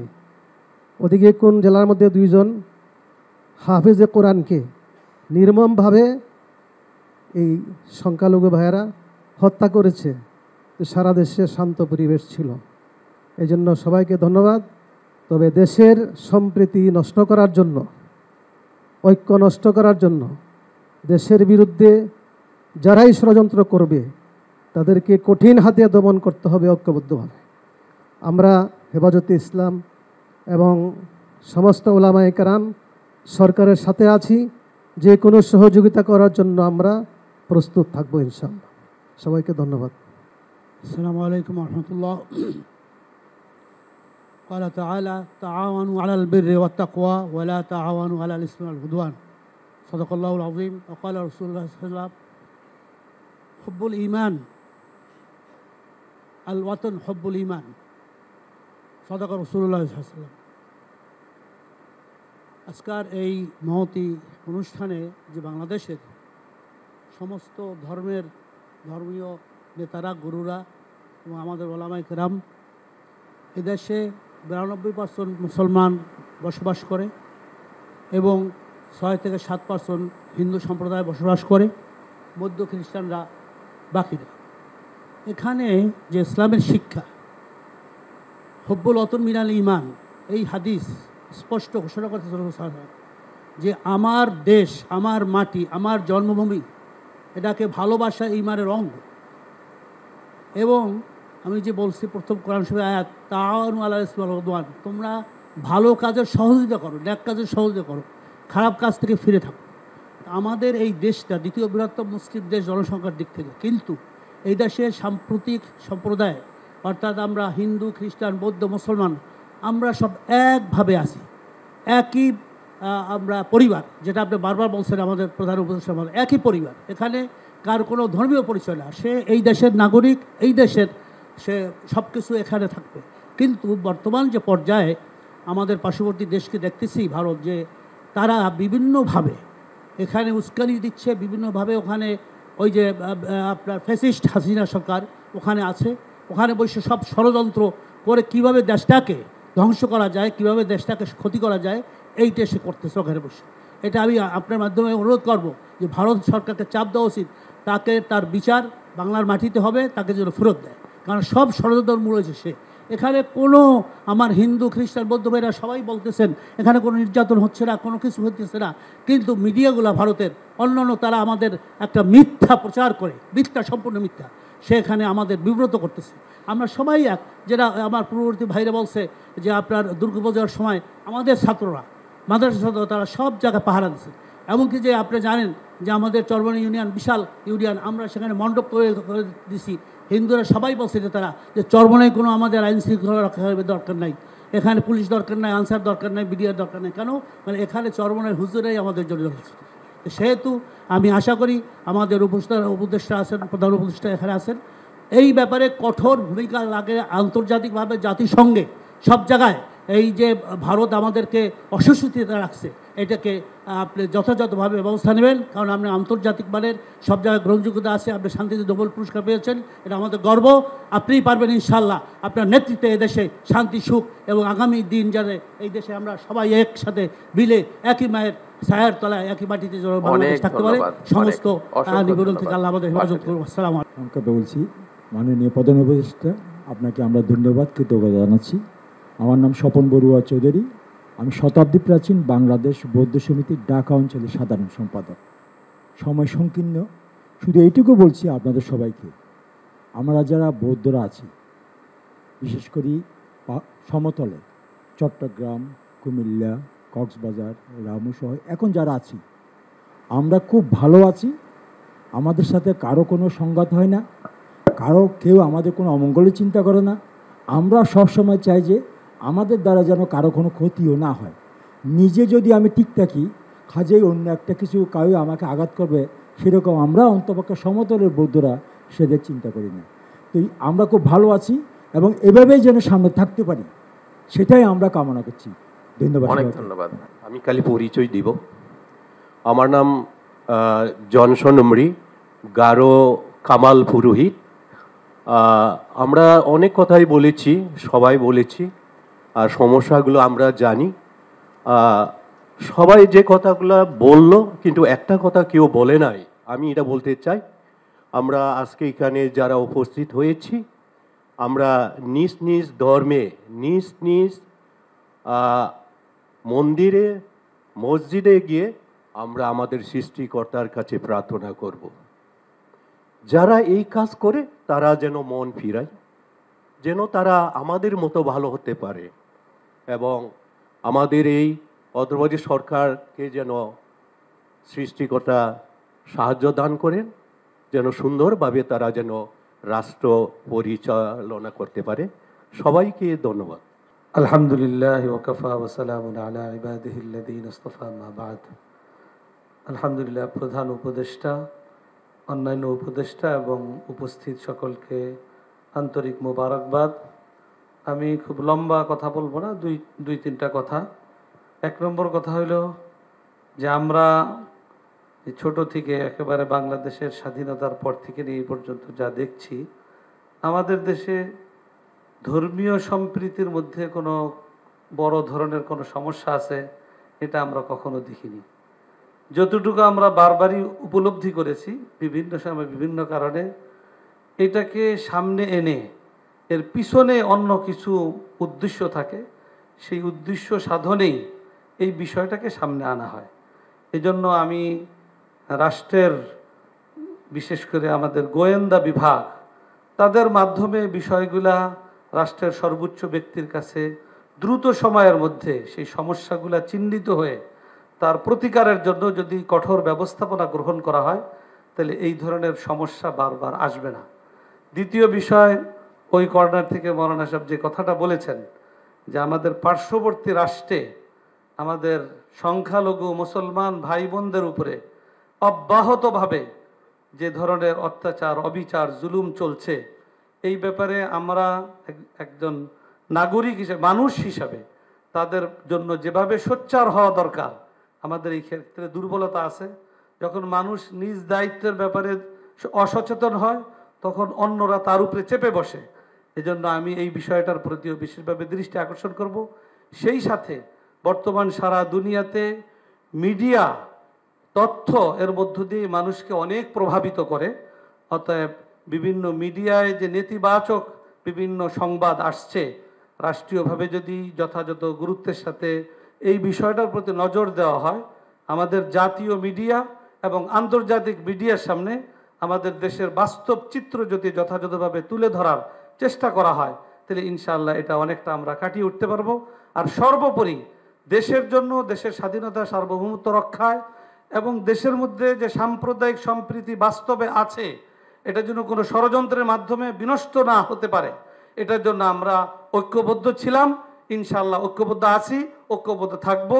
সরকারের যে কোনো এই জাতীয় পদক্ষেপে এদেশের সকল মানুষ ইনশাআল্লাহ ঐক্যবদ্ধ থাকবে। সকলকে ধন্যবাদ। ছোট্ট একটা ঘটনা বলবো, আমি আসলে বক্তৃতা করব না। 5ই আগস্টের পরে আমাদের ছাত্র শিক্ষকরা অমুসলিমদের উপাসনালয়গুলো পাহারা দিচ্ছিল। ঢাকেশ্বরী মন্দির লালবাগের ঠিক পাশে, এটা একটা ওদের কেন্দ্রীয় মন্দিরের মতো। তো একদিন সেখানে ভিজিটে গেলাম যে ছেলেরা ঠিক মতো দায়িত্ব পালন করতেছে কিনা। ভেতরে গিয়ে দেখি হিন্দু সম্প্রদায়ের লোকদের মধ্যে দুটা গ্রুপ তৈরি হয়ে মন্দিরের দুই পাশে যুদ্ধ করবে এই অবস্থায় আছে। সঙ্গে সঙ্গে ছেলেদের বললাম, তোরা বাইরে থেকে পাহারা দাও। একটু পরে ওরা দুই গ্রুপ মিলে ভেতরে মারামারি করবে আর বলবে যে এই হুজুরের বাইরে থেকে সে মারামারি করেছে।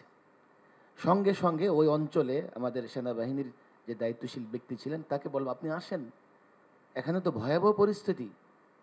বাংলাদেশ সাম্প্রদায়িক সম্প্রীতির দেশ, ইসলাম সাম্প্রদায়িক সম্প্রীতির কথা বলে। এদেশে সাম্প্রদায়িক ঝামেলা কেন থাকবে? থাকতেই পারে না। ওনারাও বলছেন এ কথা।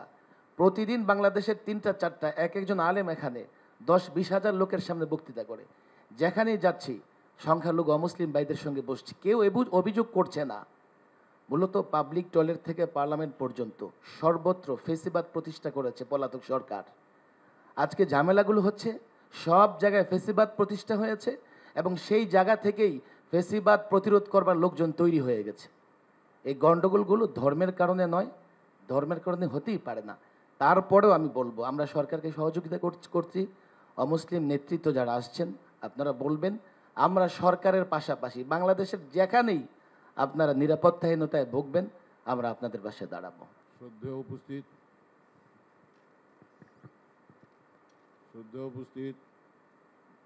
শ্রদ্ধেয় ব্যক্তিবর্গ, আমার পরিচয় হচ্ছে, আমি সিদ্ধেশ্বরী কালী মন্দিরের সেবায়েত এবং পুরোহিত। আমার একটা ছোট্ট পরিচয় দিই, এতে কেউ আমাকে ভুল বুঝবেন না। সেই ছোট্ট পরিচয়টা হচ্ছে, স্বাধীনতা যুদ্ধকালীন চলাকালের অবস্থায় আমাকে সিদ্ধেশ্বরী মন্দির থেকে একবার আর্মিরা চোখ ধরে নিয়ে গিয়েছিল এবং মন্দিরের 2 সাইডে 2টা ডিনামাইট পুঁতেছিল। তো ডিনামাইট দুটো আমি দেখতে পাইনি, চোখ বাঁধা অবস্থায় নিয়ে গেল। নবীনগর কানে শুনতেছি, কিন্তু নবীনগর কিন্তু তখন আমি চিনি না, তখন সেটা ক্যান্টনমেন্ট। 4.5 ঘন্টা পরে আমি ওই যে বলে যে রাখে আল্লাহ মারেকে আর রাখে কৃষ্ণ মারেকে, ঠিক একই রকম ঘটনাটা ঘটেছিল। ওই সময় আমার মতন একটা হিন্দু পুরোহিতকে ধরে নিয়ে যাওয়ার পরে যে আমাকে আবার অক্ষত অবস্থায় মন্দিরে ফিরিয়ে আনিয়ে দিবে, এটা অত্র এলাকার আমার পিতৃবয়সী যারা ছিলেন, আমার ছোটোবেলায় আমি পিতৃকে হারিয়েছি, পিতৃবয়সী যারা ছিলেন তারা আমাকে বললেন, আমার কান্না সেজেছে সেই জন্য যে পশুর মধ্যেও মনুষ্যত্ব আছে, কিন্তু আমি যে মানুষ বা আমরা যে মানুষ, আমাদের ভিতরে মনুষ্যত্ব নাই। যদি মনুষ্যত্ব থাকতো তাহলে দেশের যে সর্বনাশগুলি হলো এগুলি সব আমাদের সম্পদ। আমাদের হিন্দু মুসলিম বৌদ্ধ খ্রিস্টান প্রত্যেকের একটা বিন্দুর থেকে সেই অর্থ উপার্জনকারী সম্পদগুলোকে করা হয়েছিল, কিন্তু এরা কারা নষ্ট করলো সেটা আপনারা সবাই জানেন, আমিও জানি, আপনারা সবাই জানেন। তো আমি 9 নম্বর সেক্টরের ফ্রিডম ফাইটার ছিলাম। স্বাধীনতার পরে বহু দেখেছি, এখনও দেখতেছি, কিন্তু আমি একটা কথাই বলবো, প্রত্যেকের ভিতরে সংসারের মধ্যে, নিজের পরিবারের মধ্যে ছোটদেরকে আগে শিক্ষা দেন যে ও হিন্দু, ও মুসলিম নও, ও তোমার প্রতিবেশী ভাই, ও তোমার। আমার ছোটোবেলায় আমার মাকে বলছিল, আমি ছোটোবেলায় বাবা মারা যাওয়ার পর আমাকে বলছিল যে এই যে মেয়েরা সিদ্ধেশ্বরী ডিগ্রি কলেজে আমি লেখাপড়া করেছি, তারপরে তেজগাঁও পলিটেকনিকে আমি একজন অটোমোবাইল মেকানিক্যাল ইঞ্জিনিয়ার। কিন্তু আমি ছোটোবেলা শিক্ষকতার পরে আমি সৌদি আরব গিয়েছিলাম, অনেক কথা, এগুলো বলার দরকার নেই। তো তারপরে আমি এই সিদ্ধেশ্বরী মন্দির আমাদের পূর্বপুরুষ প্রতিষ্ঠাতা, এটা 553 বছরের বয়সের মন্দির। এখনও আমরা আসি, এটা পাক করে থাকি না পূর্ণ করে থাকি জানি না, এখনও সেবায়ত হিসেবে পূজারী হিসেবে আসি। তো মা বলতো যে নিজের মার পেটের বোনের মতো দেখবে, অন্য কোনো দৃষ্টিতে দেখবে না। এবং মেয়েদেরকেও বলতো যে নিজের মার পেটের ভাইয়ের মতো দেখবে, অন্য চিন্তা করবে না। ঠিক সেই রকম চিন্তায় যদি আমরা সবাই চলি, তাহলে কখনো কোথাও কোনো ধর্মবিদ্বেষ, তিক্ততা, হিংসা, মারামারি এগুলো কিচ্ছু থাকবে না। কিন্তু আমি সবাইকে হাত জোড়ে অনুরোধ করবো যে আমরা যেহেতু এই দেশে আমাদের জন্ম, এ দেশে আমাদের মৃত্যু, এটা আমার দেশ, এটা আমার মাতৃগর্ভ, এখান থেকে আমরা কোথাও যাব না এবং সবাই মিলে এক আত্মা, এক মন, এক চিন্তায় বসবাস করব। এটি আমার কথা। আমার নাম শেখরলাল গোস্বামী। আবার বলছি, মাননীয় উপস্থিত অতিথিবৃন্দদেরকে নমস্কার এবং প্রধান উপদেষ্টাকেও নমস্কার দিয়ে আমার বক্তব্য অনেক অনেক ধন্যবাদ আপনাকে। এখন খুবই সংক্ষেপে, কারণ স্যারের চলে যাওয়ার সময় হচ্ছে, উনাকে দেন। ধন্যবাদ মাননীয় প্রধান উপদেষ্টা মণ্ডলী, আজকের আয়োজনে উপস্থিতি। আসলে কথা সব এসে গিয়েছে এবং অনেক লম্বা কথা হয়েছে, এজন্য আমি আর লম্বা কোনো বক্তব্য বা আলোচনা করতে যাচ্ছি না। এখানে আজকে যে আয়োজন, এটা একটা ইউনিক আয়োজন, করে সন্দেহ নেই। ধর্মীয় নেতৃবৃন্দদেরকে নিয়ে জাতীয় পর্যায়ে একটা প্রতিনিধি দল যদি করা যায়, তাহলে এই বিষয়গুলো হয়তো পরবর্তীতে কিভাবে সমাধান করা যাবে এটা করা যেতে পারে। আর দেশে আমরা জানি যে আমাদের মসজিদগুলোতে জুমার খুতবা হয়, অন্যান্য ধর্মের যে সমস্ত উপাসনালয়গুলো আছে সেগুলোতে সাধারণ পাবলিকদেরকে অ্যাড্রেস করা হয়। সেক্ষেত্রে আমরা আশা করব প্রত্যেক ধর্মের যারা নেতৃবৃন্দ রয়েছেন তারা মানুষদেরকে এই অ্যাড্রেস করবেন যে আসলে ধর্মীয় সম্প্রীতি যেন সবাই বজায় রাখে, এবং এটা যেন জাতীয় পর্যায়ে আমাদের পক্ষ থেকে একটা নির্দেশনা, সরকারের পক্ষ থেকে একটা নির্দেশনা আসে।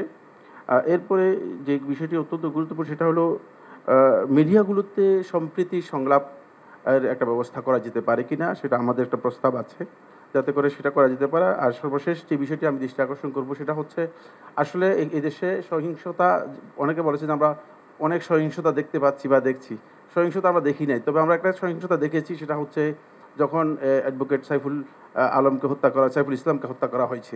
আমি মনে করে থাকি যে আমাদের সকলের দাবি হচ্ছে যে দ্রুত ট্রাইব্যুনালে এর জন্য বিচার হয়।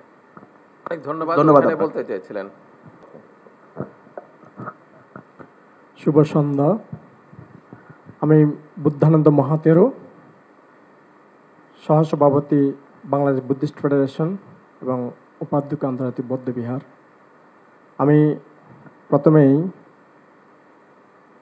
আমাদের চট্টগ্রামের সন্তান, নোবেল লরিয়েট, আমি ডক্টর মোহাম্মদ ইউনুস সাহেবের প্রতি অভিনন্দন জানাচ্ছি। আমরা গৌরবান্বিত। তো আজকে আমরা এখানে উপস্থিত হয়ে একটি কথা বলতে চাই যে যারা মহামানব গৌতম বুদ্ধের জীবন সম্পর্কে গবেষণা করেন তারা অবশ্যই জানেন, গৌতম বুদ্ধ ধর্মপ্রচার করতে গিয়ে তার ধর্মপ্রচারের সময় এক ফোঁটা রক্তপাত হয়নি। তিনি শান্তি, অহিংসা, সাম্য, মৈত্রীর মাধ্যমে তিনি ধর্মপ্রচার করেছিলেন। আমরা তারই অনুসারী। আমরা সবসময় বুদ্ধের অহিংসা, সাম্য নীতিতে বিশ্বাসী। এদেশে অষ্টম থেকে দ্বাদশ শতাব্দীতে পাল রাজারা প্রায় 750 বছর শাসন করেছিলেন। সেই শাসন আমলকে বলা হচ্ছে স্বর্ণযুগ, কারণ সেখানে কোনো সাম্প্রদায়িকতা ছিল না, সবাইকে নিয়ে শান্তিপূর্ণ অবস্থান করেছিলেন, মানুষ সুখে শান্তিতে বসবাস করেছিলেন। আমরা চাই এই বাংলাদেশে সেই আবহমান কাল থেকে আমরা এই দেশে যেন যে ঐতিহ্য সংস্কৃতি আমরা বজায় রেখে এসেছি, এখন আমরা সেই দিক থেকে আমরা চাই আমাদের বাংলাদেশের সবাই, সকল হিন্দু, মুসলিম, বৌদ্ধ, খ্রিস্টান সবাই আমরা একত্রে বসবাস করব। আমাদের মাননীয় প্রধান উপদেষ্টা মহোদয় বলেছেন বাংলাদেশের সকল মানুষ একটি পরিবারের সন্তান। আমরাও কিন্তু সেটাই বিশ্বাস করি, একটি পরিবারে আমরা বসবাস করব। সবাইকে আমরা যে কোনো মানুষকে আমরা হিংসা করব না, সবাই আমরা সম্প্রীতির মাধ্যমে বসবাস করব, এটাই আমাদের কাম্য। তো আমি আরেকটা কথা বলতে চাচ্ছি সংক্ষেপে, যে গৌতম বুদ্ধ বলেছেন শত্রুতার মাধ্যমে কখনো শত্রুতা প্রশমিত হয় না, মৈত্রী, দয়া, ভালোবাসা দিয়েই জয় করতে হয়। ধন্যবাদ, এটাই গৌতম অসংখ্য বুদ্ধের ধন্যবাদ। বাণী। সবাইকে ধন্যবাদ। এখানে দেন মৌলানা জুনায়েদ আল হাবিব। বিসমিল্লাহির রহমানির রহিম। গণপ্রজাতন্ত্রী বাংলাদেশ সরকারের প্রধান উপদেষ্টা, আপনাকে অসংখ্য ধন্যবাদ। আজকে বিভিন্ন ধর্মের এবং শীর্ষস্থানীয় ওলামায়ে কেরামকে একসাথে করে এখানে আলোচনার সুযোগ দেওয়ার জন্যে। কথাবার্তা সকলেই বলেছেন, আমি শুধু একটা কথা স্মরণ করে দিতে চাই। এই পেশিবাদ সরকারের পতনের পরে সর্বপ্রথম বাংলাদেশকে অকার্যকর রাষ্ট্রে পরিণত করার জন্যে যে ট্রাম্প কার্ডটি ব্যবহার করেছিলেন সেটা হলো সংখ্যালঘুদের উপর নির্যাতন। কিন্তু বেশি না, আমার মনে হয় 48 ঘন্টা পার হওয়ার পরে দিবালোকের নিয়ে পরিষ্কার হয়েছে যে কোথাও সংখ্যালঘুদের উপর নির্যাতন হচ্ছে না। আমার দেশের বাড়ি ব্রাহ্মণবাড়িয়া, সেখানে যাওয়ার পরে ব্রাহ্মণবাড়িয়া শহরে একটা বিশাল মিছিল দেখলাম সংখ্যালঘুদের। হযরত মাওলানা সাজদুর রহমান সাহেব সহ ওলামায়ে কেরামকে নিয়ে বসে আমি মোটর সাইকেল দিয়া গোটা জেলার ভিতরে যতগুলি হিন্দুদের, অন্যান্য ধর্মাবলম্বীদের উপাসনালয়, তাদের স্থাপনা আছে, সবগুলোকে ভিজিট করাইছি। বিকালবেলা এসে সাংবাদিকদের সামনে তাদের লোকজনকে নিয়ে এসে সেখানে ব্রিফিং করা হয়েছে, কোথাও নির্যাতন হচ্ছে না। 2 নম্বর কথা যেটা বলতে চাই, বাংলাদেশে বর্তমান যে পরিস্থিতি আজকে, যেটা নিয়ে আপনাকে পেরেশানি ভোগ করতে হচ্ছে, বসতে হচ্ছে, কেন, কোথায় থেকে সেটা হয়েছে? একজন ব্যক্তি বাংলাদেশের পতাকাকে অবমাননা করেছেন, তার বিরুদ্ধে মামলা হয়েছে, তাকে গ্রেফতার করা হয়েছে। এরপরে দিবালুকে আদালত পাড়ায় একজন আইনজীবীকে জবাই করে হত্যা করেছেন। এরপর থেকেই বাংলাদেশের এই পরিস্থিতির সৃষ্টি হয়েছে। এইটাকে পুঁজি করে পরাজিত শক্তি ভারতে বসে বাংলাদেশের স্থিতিশীলতাকে অস্থিতিশীল করার চেষ্টা করছেন। বাংলাদেশের কিছু মিডিয়া যারা ওই পেশিবাদকে সবসময় সমর্থন করেছেন, সেই মিডিয়াগুলোতে এখনও তারা কাজে বহাল, তারাই বাংলাদেশের এই গোলাপানিতে মাছ শিকার করার চেষ্টা করছেন। সর্বশেষ আমি উপদেষ্টা মণ্ডলী এবং প্রধান উপদেষ্টাকে বলবো, বাংলাদেশে পেশিবাদ সরকার ক্ষমতায় ছিল, তারও একটা বিরোধী দল ছিল। যখনই যে সরকার ক্ষমতায় আসে তার একটা বিরোধী দল থাকে, কিন্তু আপনার কোনো বিরোধী দল নাই। অল বাংলাদেশের সমস্ত জনগণ, সকল শ্রেণীর জনগণ মিলে আন্দোলন সংগ্রামের পরে আপনাকে সেই বিপ্লব করে সেই দায়িত্ব দিয়েছেন আপনাদেরকে। আপনারা শক্ত হন, কঠোর হন। রাষ্ট্রদ্রোহিতার কার্যক্রম কেউ করবে, রাষ্ট্রের অবমাননা কেউ করবে, কঠোর হস্তে দমন করা হবে। সাম্প্রদায়িক সম্প্রীতি নষ্ট করবে, কঠোরভাবে দমন করা হবে। পেশিবাদের পক্ষে কেউ দালালি করতে চাবে, কঠোরভাবে দমন করতে হবে। সর্বশেষ বাংলাদেশ থেকে ভারতে যে মুসলমানদের উপর নির্যাতন হচ্ছে, ভারতে মুসলমানদের মসজিদের মধ্যে আক্রমণ করা হচ্ছে, এই ব্যাপারে আমরা সকলে মিলে প্রতিবাদ করব। অন্তর্বর্তীকালীন সরকারের ধন্যবাদ। ওনার কাছে মাইক্রোফোনটা দেন, ওনার কাছে দেন মাইক্রোফোনটা।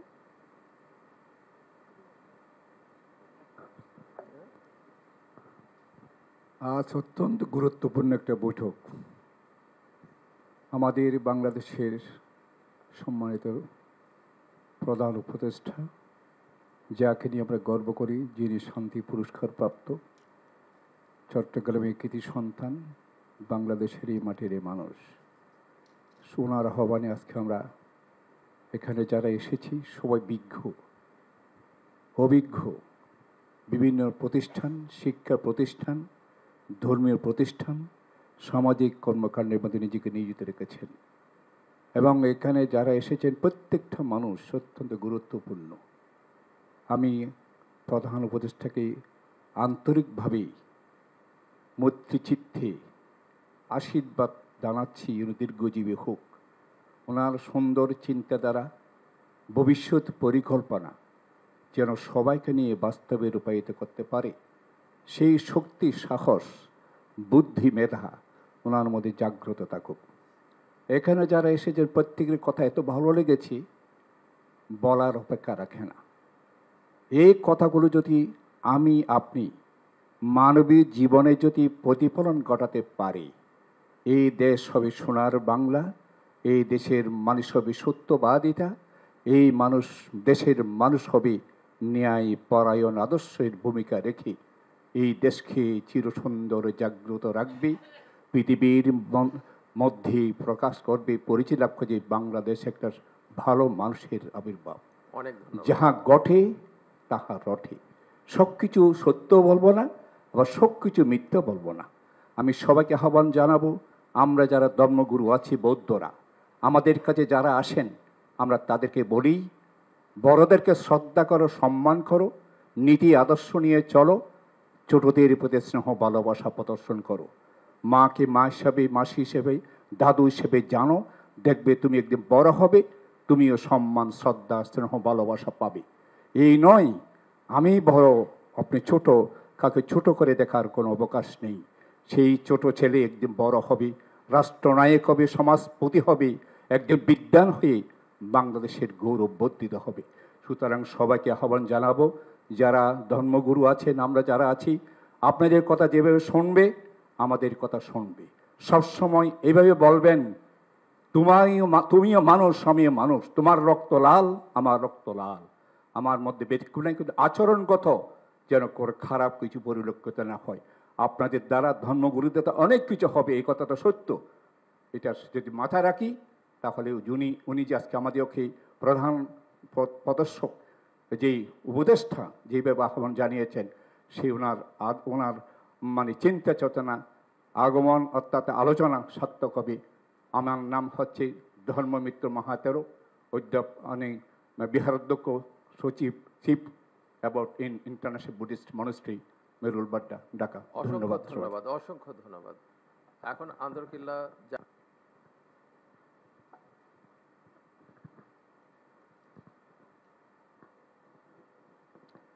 বিসমিল্লাহির রহমানির রহিম। আলহামদুলিল্লাহি রাব্বিল আলামিন ওয়াল আকিবাতু লিল মুত্তাকিন ওয়াস সালাতু ওয়াস সালামু আলা রাসূলিহিল আমিন ওয়া আলা আলিহি ওয়া আসহাবিহি আজমাইন। আম্মা বা'দ। আমরা আজ আমাদের বাংলাদেশের গৌরব, আমাদের প্রধান উপদেষ্টা, সম্মানিত ব্যক্তি এবং ওনার সহকর্মীবৃন্দ, হাজরাত উলামায়ে কেরাম, বিভিন্ন ধর্মীয় গুণীজন, সবাইকে সালাম দিচ্ছি, আসসালামু আলাইকুম ওয়া রাহমাতুল্লাহ। আমি এখনই আপনাদের ডাকে হাজির হয়েছি, কেন আমি খবর পেয়েছি প্রায় 12:30টার সময়, আসতে সময় লেগেছে, এই জন্য আমি আসলে দুঃখিত। আশা করি আপনারা সবাই ক্ষমার দৃষ্টিতে দেখবেন। আজকে বাংলাদেশের যে পরিস্থিতি আমরা লক্ষ্য করছি, আসলে এটা খুবই বেদনাদায়ক এবং এটা অন্তত এদেশের জন্য এই কাজগুলি মানায় না। তা আমরা ইসলামের সৌন্দর্য সবাইকে বুঝাবার জন্য মাঠে ময়দানে আছি এবং ঐক্যকে মজবুত করে রাখার জন্য আমরা সকলকে সে প্রেরণা দেই এবং তাদেরকে উৎসাহ দেই।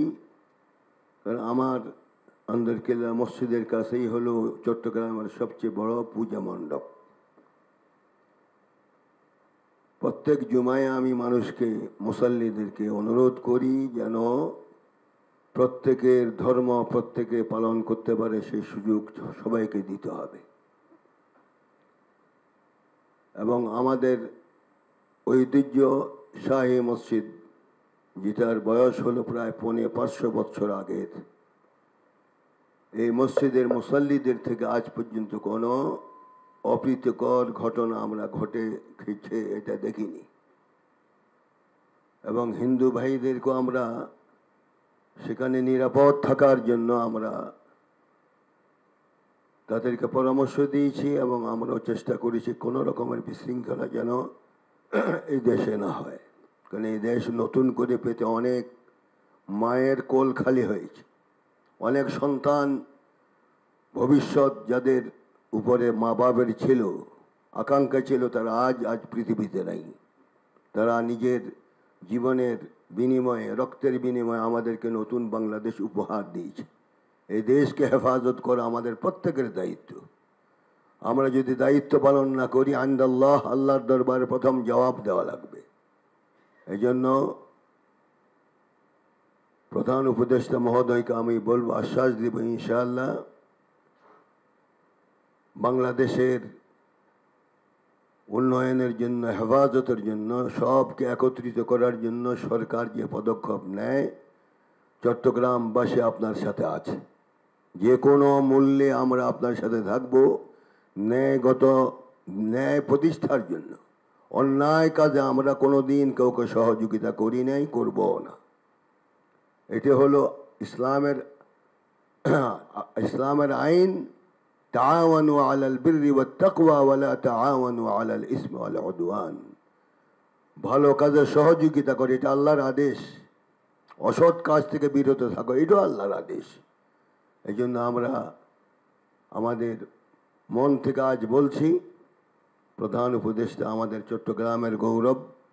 আমিও আপনাদের চট্টগ্রামের বড় মসজিদের খেদমতে আছি। আশা করি আপনার ন্যায় কোনো কাজের জন্য, বাংলাদেশকে হেফাজতের জন্য যে কোনো সময় ডাক দিবেন, আমরা উপস্থিত হব ইনশাআল্লাহ। ধন্যবাদ।